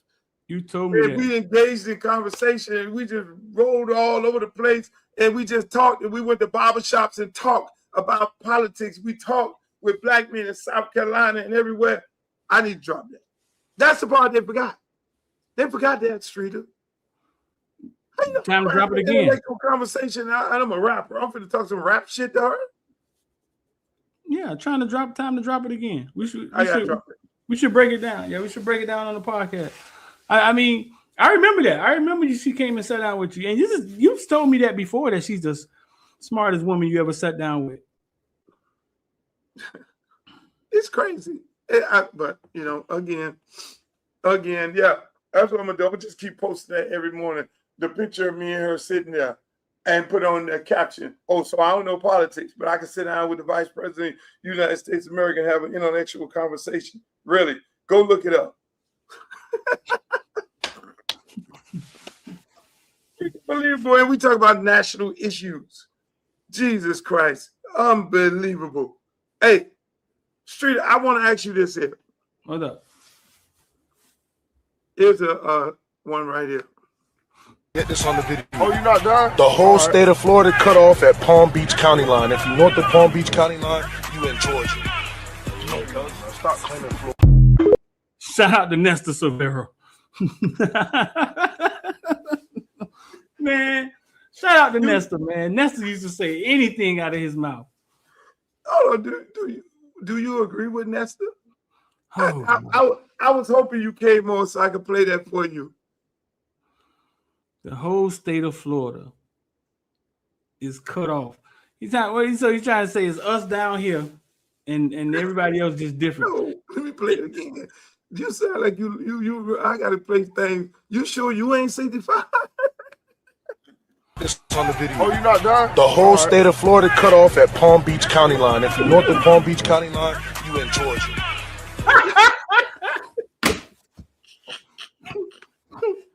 Man, that's hardcore. Not Georgia. He didn't put him in Georgia, did he? He put everybody in Georgia. Damn, boy, Lamar Jackson, you barely made it according to Nestor. Jesus Christ, he put him in Georgia. He put him on. Hey, but thank God Nestor. I think they're different. I think when you start going North Florida, they're different, but they're not in Georgia, fool. It's a great football all over Florida, fool. Bro, he put him in Georgia. He said, "Listen, boy, yes, they did. West Palm." Shouts out to You West and Palm. Valdosta. Hey, River Beach, that's an area that I'm trying to support in Belgrade for Hogan Palm. Y'all, hey, we all Florida. According to Nestor. Boy, that's hardcore. I wouldn't put them in Georgia. I wouldn't say they in Valdosta. Jesus Christ. But I think North Florida is different. But you're trying to say the people different. It's different. It's a little slower. Hold on. People don't realize how country outside Florida of Palm Beach is different. Yeah, it gets a little slower. People don't realize how country Florida is, how southern Florida really is. They look at Miami and they see a city, right? But the state of Florida is country. It's red, ain't it? Or is it blue? Red or blue? That's a little harsh. It is country. You saw Rosewood? The hell? Where were you? What are you talking about? Streeter, What? that is very harsh for you to say everything. Now, what's past? So Orlando is Georgia? Jacksonville is Georgia? He said Tampa is that. Georgia? He said everything north of Palm Beach is Georgia. It's not Georgia. Just a little I can country. say Tallahassee is South Georgia. That's a little close, but I ain't putting nobody in Florida. I'm not putting nobody in Florida in Georgia. Not Georgia. That's Nestor. But It's country though.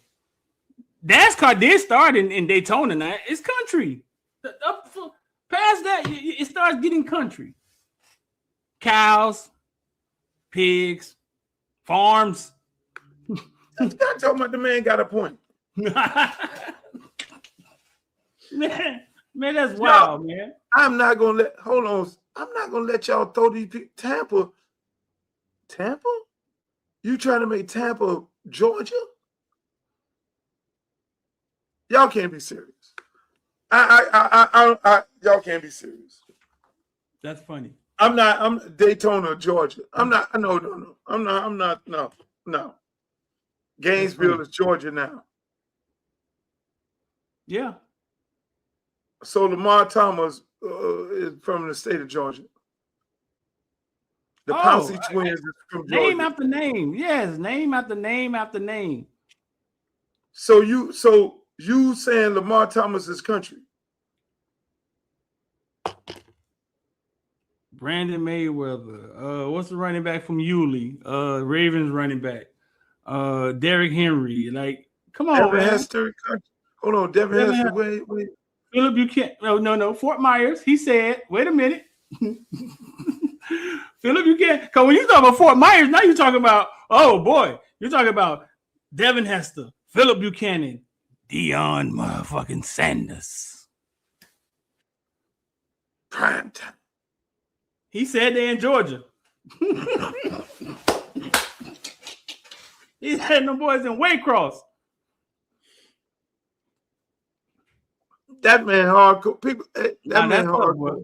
He always been like that. That man wild. Hey, so Shrita, I want to know your opinion on this right here. So let me set it up.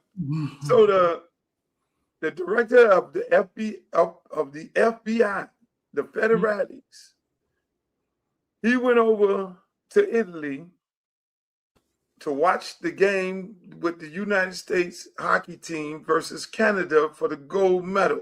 Mm-hmm. And this is what he did after the game.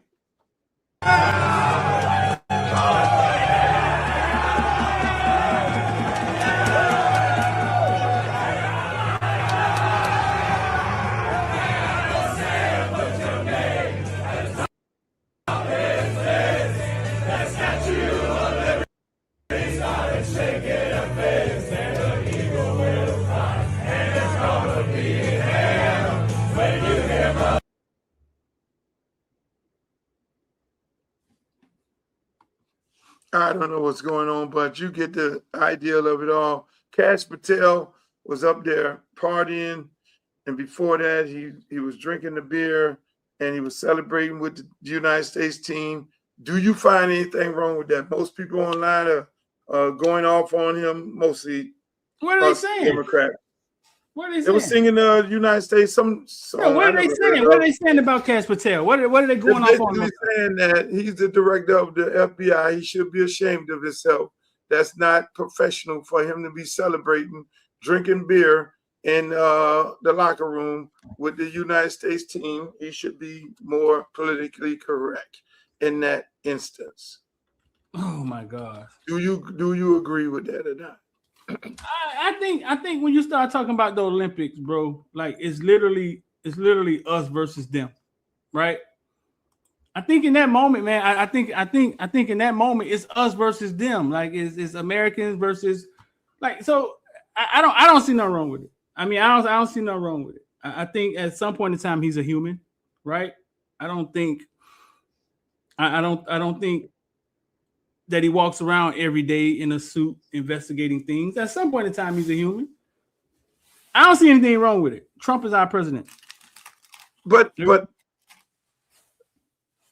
I think a lot of times people think elected officials are robots. Yeah. That they're supposed to be. And that's why some people finding it hard to believe that I'm running for Congress because I'm not a robot. I'm not this. I'm not squeaky clean. I'm not, with the town. Which I find that these people who are so-called squeaky clean, how in the hell they can relate to us? How can you relate to your constituents if you never went through anything in life? If you never missed a car payment, how can you relate to me when I'm missing a car payment? If you never almost got your house put in foreclosure and you came up out of it, how can you relate to me when I'm trying to make ends meet? That's what happens with a lot of people. They be like, they don't understand. We're trying to feed our family. We're trying to do this with our family, and they don't understand. No, you voted them in. They don't understand because they never had an issue with putting food on their table. If you went through, look, man, I used to have to look through the cereal box and move the roaches out of that thing and still eat because they didn't want to throw all this cereal in the garbage. Oh, no, you got to move the roaches out the box and still eat the cereal. Woo, that's hardcore, Luke. People don't understand that. So if you ain't never went through that, how could you understand? How could you? And I'm a firm believer. You got to have went through something to know what I'm going through right now. You know, hey, look, you got a divorce. Okay? We got you. If you ain't went through a divorce, you can't explain to me about divorce. You got to have went through some things. If you never was able to, you went to the hospital and your insurance card didn't work. And now the politician, he never went through that. So he don't understand your pain. But that's what people elect. You know, and again, hey, look, I obviously, you know, they want me to watch everything I say on here, but I'm gonna be who I am. I don't see nothing wrong with the man enjoying himself. Yeah, I don't see nothing. He's on the taxpayer. He went there as a dignitary, probably a delegation to cheer on the team. The team won. It's an emotional moment. He goes down there and enjoys himself. He gonna do it anyway in the suite. So y'all prefer him doing it in the suite or in the confines of his home, and he's celebrating with the team. That's the United States team. So they can go after me. Oh, you're a moderate. That's what my new thing is right now. You're a moderate. What do you call you a moderate? I'm a moderate. They say they want to push me into being that, but I'm a card carrying Democrat. Ain't nothing moderate about me. I'm just real. I'm 100. I'm a person who believe in working across the aisle.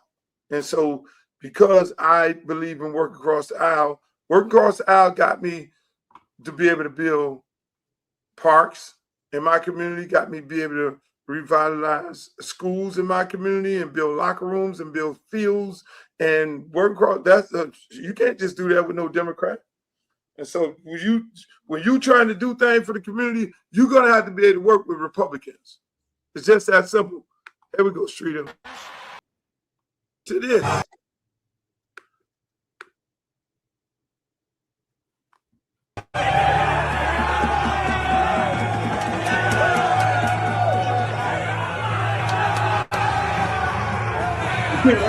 Gold medal.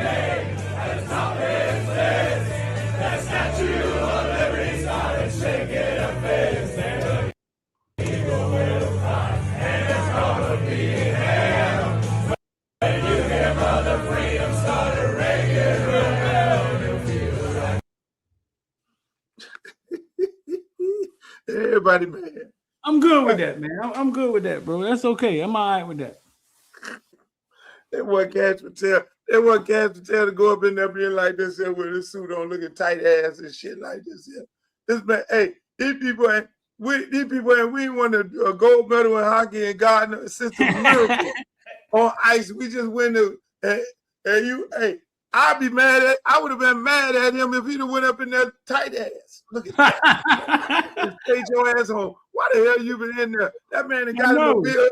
Let's go. But then he could do that because he was Donald Trump. They put a gold medal on that boy's neck. That boy had a gold medal on his neck. Man, let's go, man. Whatever. Hey, man. Hey, look, Streeter. It is amazing some of the stuff going on in the here, man. I mean, we're the canceling people.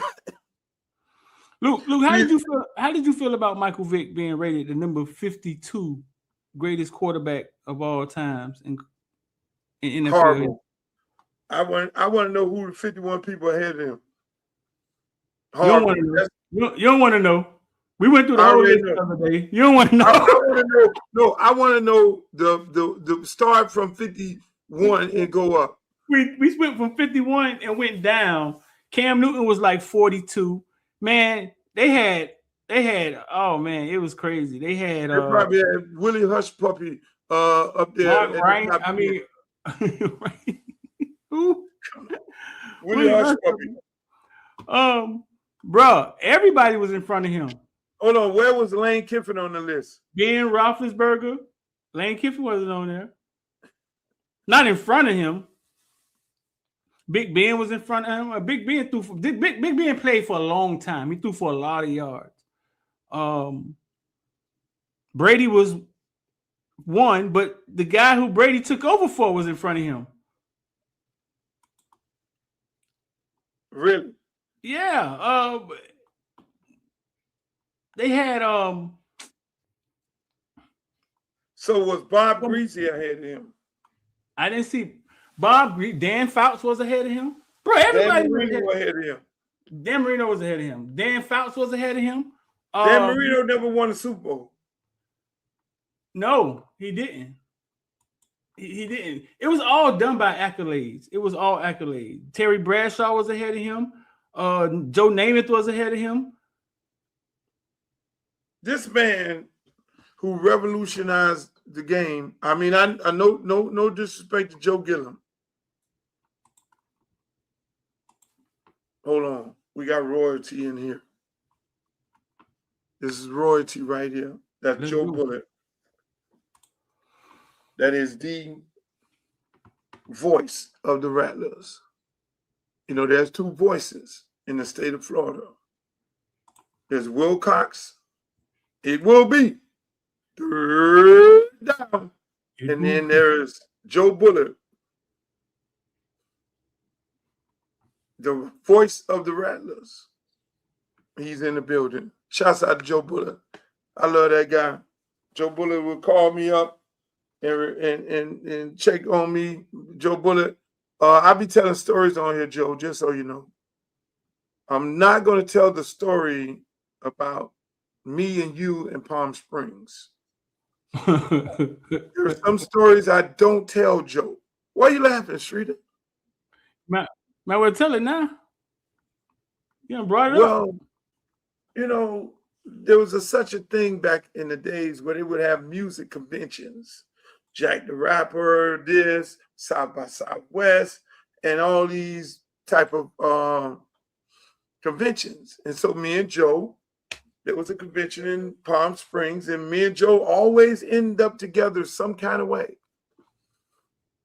when the entertainment going to happen. And so, you know, I'll stop right there. You done? Because the revolution will not be televised. We can't. Josh Allen was ahead of Mike Vick. Matt Ryan was ahead of Mike Vick. Matt Ryan was ahead of Mike Vick. Jim Kelly, Kurt Warner. That don't make no sense. Matt Ryan, bro. It really doesn't make any sense. Hey, Shrita, so let me ask you this here. When you look at the University of Miami, right? Yeah. And you look at, this is the question I wanted to ask you. How many transfer portal guys will be starting this year? In your opinion? How many transfer portal guys will be starting this year? I would say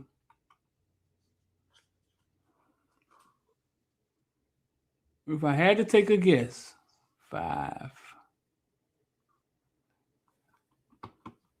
Maybe 10? That's half a team. Half a team. No, that it's only 22 people start.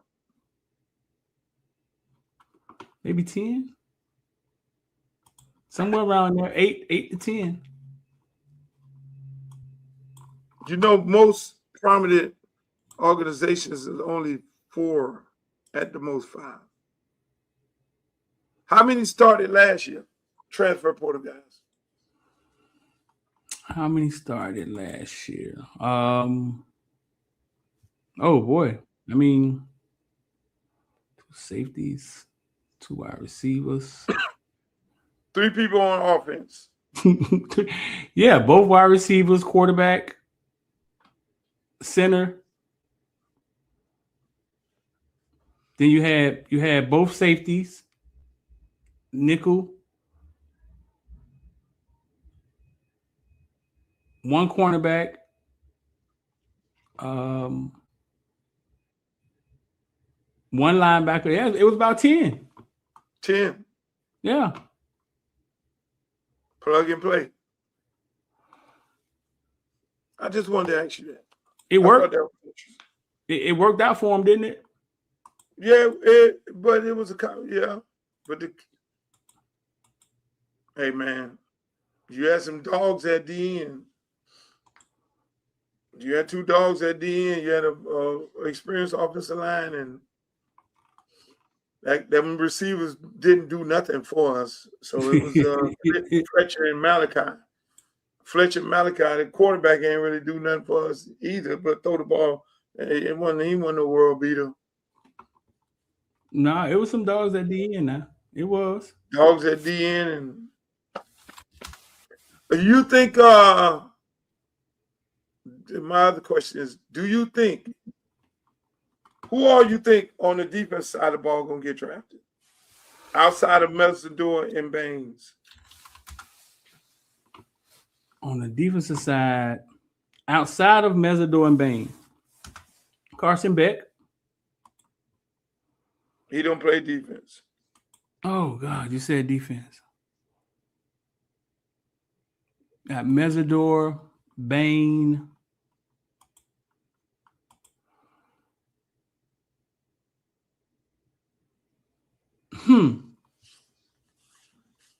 Man, I think Keontae Scott. This Monday, Get you moving slow today. Keontae Scott will get drafted. It ain't. It's not. You got Mesidor. You took Mesidor and Bain off the board. I mean, Keontae Scott to get drafted. I had to make it. Huh? Who all going to get drafted from the offense? Beck. You think Beck gonna get drafted? Yeah. They had Beck top 100 quarterback since 2000, number 86. Beck will get drafted. What you thinking? Mal Gore get drafted. Yeah, that's right. Bell the offensive lineman. I'm sorry, they do have a Canadian league draft. They do have a Canadian football league draft. The both offensive linemen gonna get drafted. Yeah. Yeah. They didn't even invite the center to the combine. It's not a good sign. They didn't what? They didn't invite the center to the combine.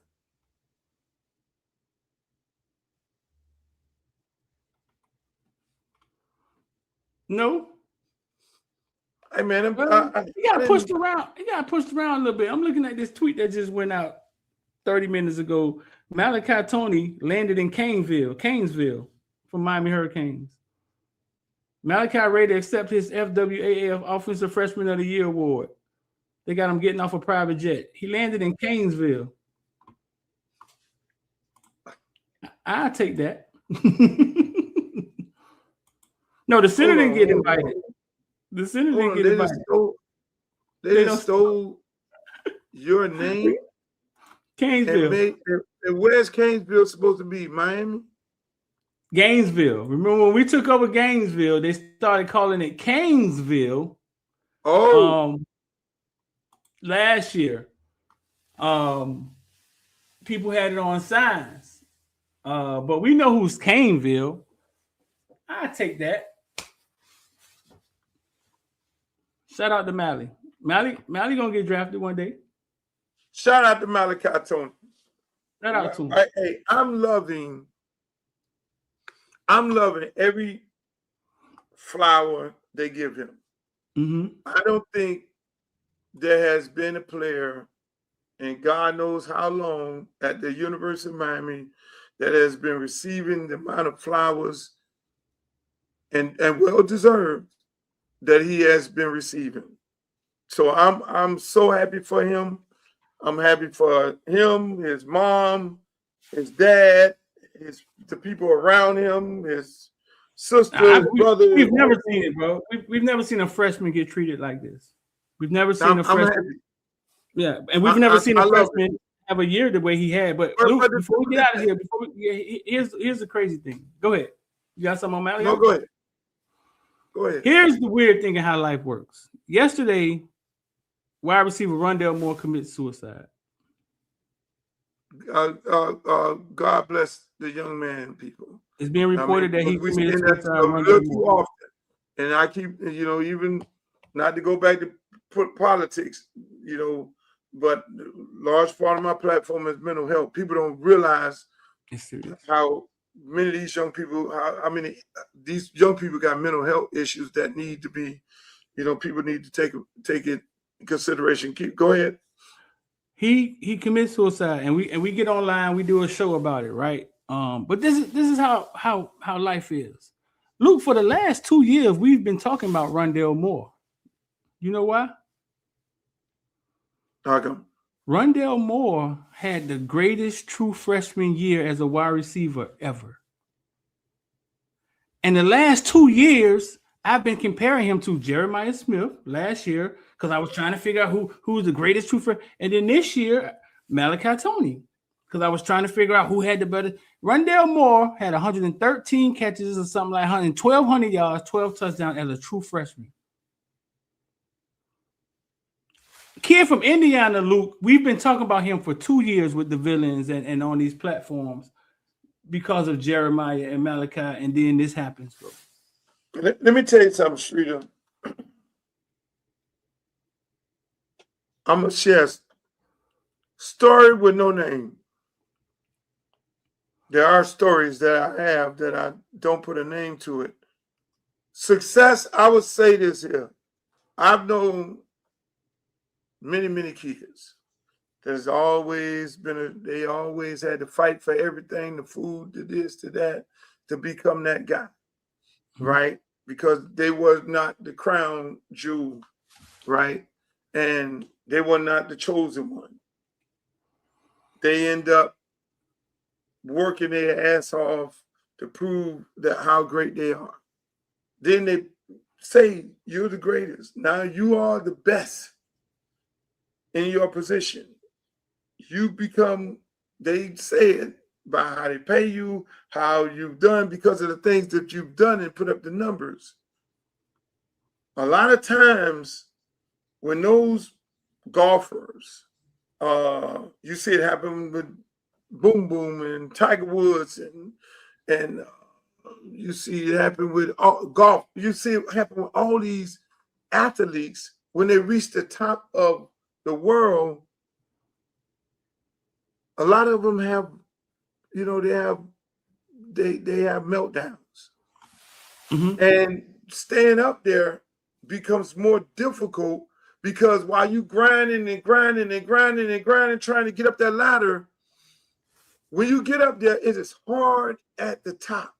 And I've seen players and been around them when they reach the top, the pressure of them fulfilling the obligations and repeating it becomes enormous. You don't even know. And I was privy to having multiple conversations with a couple people who have reached that level where it was like, they started making excuses, doing stuff. Crazy. You know what I'm saying? That the pressure of staying up there and now you're the guy become insane. So you don't reach, if you ain't got somebody around you that you can talk to, you have a bad year, then you want to, do something catastrophic. So again, man, is it lonely? Is it lonely, Luke? Because I'm sure it's hard to talk to them. It is. It's very. You tell them to go get help. They don't want to get help because it's hard to talk to them. It's to the point where they don't want to even play. Barry Sanders stopped at the top of his peak of his career, and I've known others who got there and was like, "Man, I don't want to do this no more." What?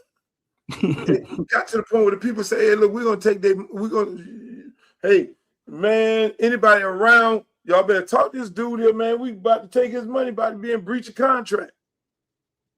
It is difficult for a lot of people, you know, and so you see people who reach the top of their games. You see Warren Sapp and Edgerrin James, and they're the top of their game.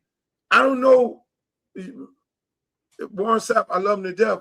I don't know if a lot of them people were the highest paid players at their position. I don't know if Brian McKinney was the highest paid player at his position.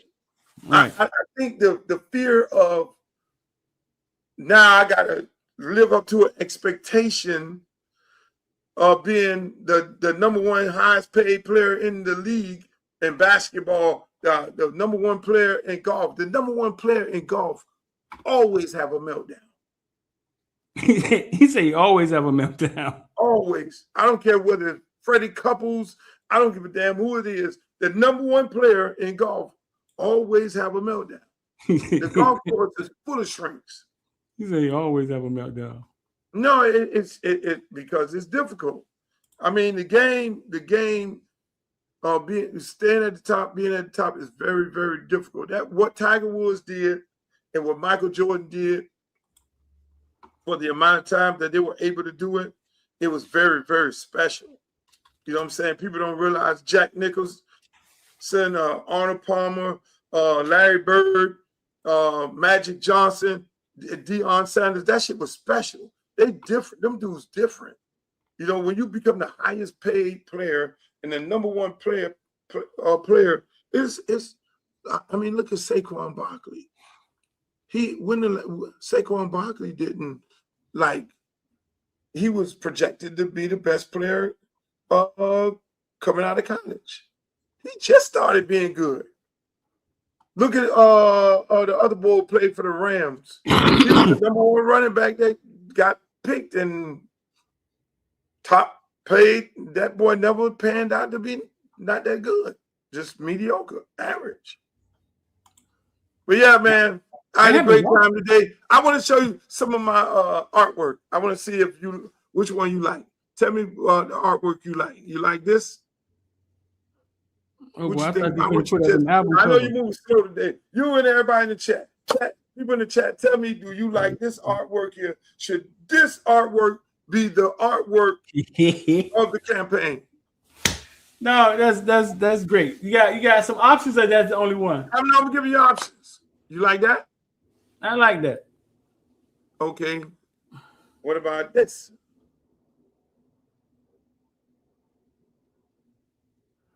The hats, the cup, the pendants. Look at that. Oh no, I think it's a better picture of you out there. Hold on. That. You look too happy.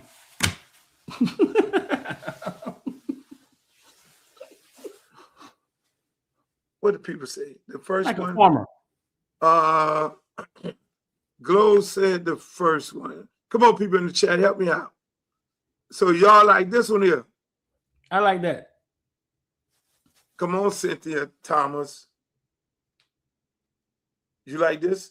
Luther Campbell, Democrat. The explicit truth. I like that. You like that? You could see that as a yard sign.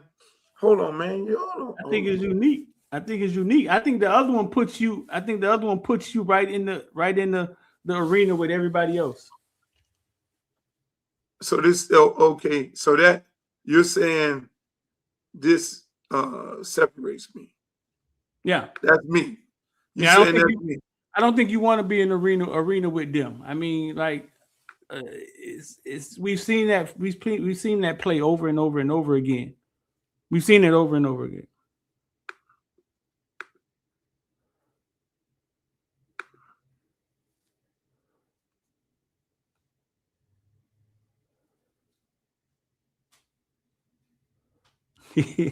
Man, I think that's awesome, dog. I do. I think that's awesome, dog. Cynthia say no. She said it looks like a warning. It is a warning. He may tell the explicit truth. It is a warning. Well, on Wednesday, I'm gonna show y'all some more artwork, and y'all gotta make a decision. Cynthia said no. That looks like a warning. But ladies and gentlemen, that's the show. I want to thank Streeter for coming on. Make sure y'all go look at him. Check him out on Footballville on his platforms. He's on YouTube. He's on Facebook. You on Twitch too?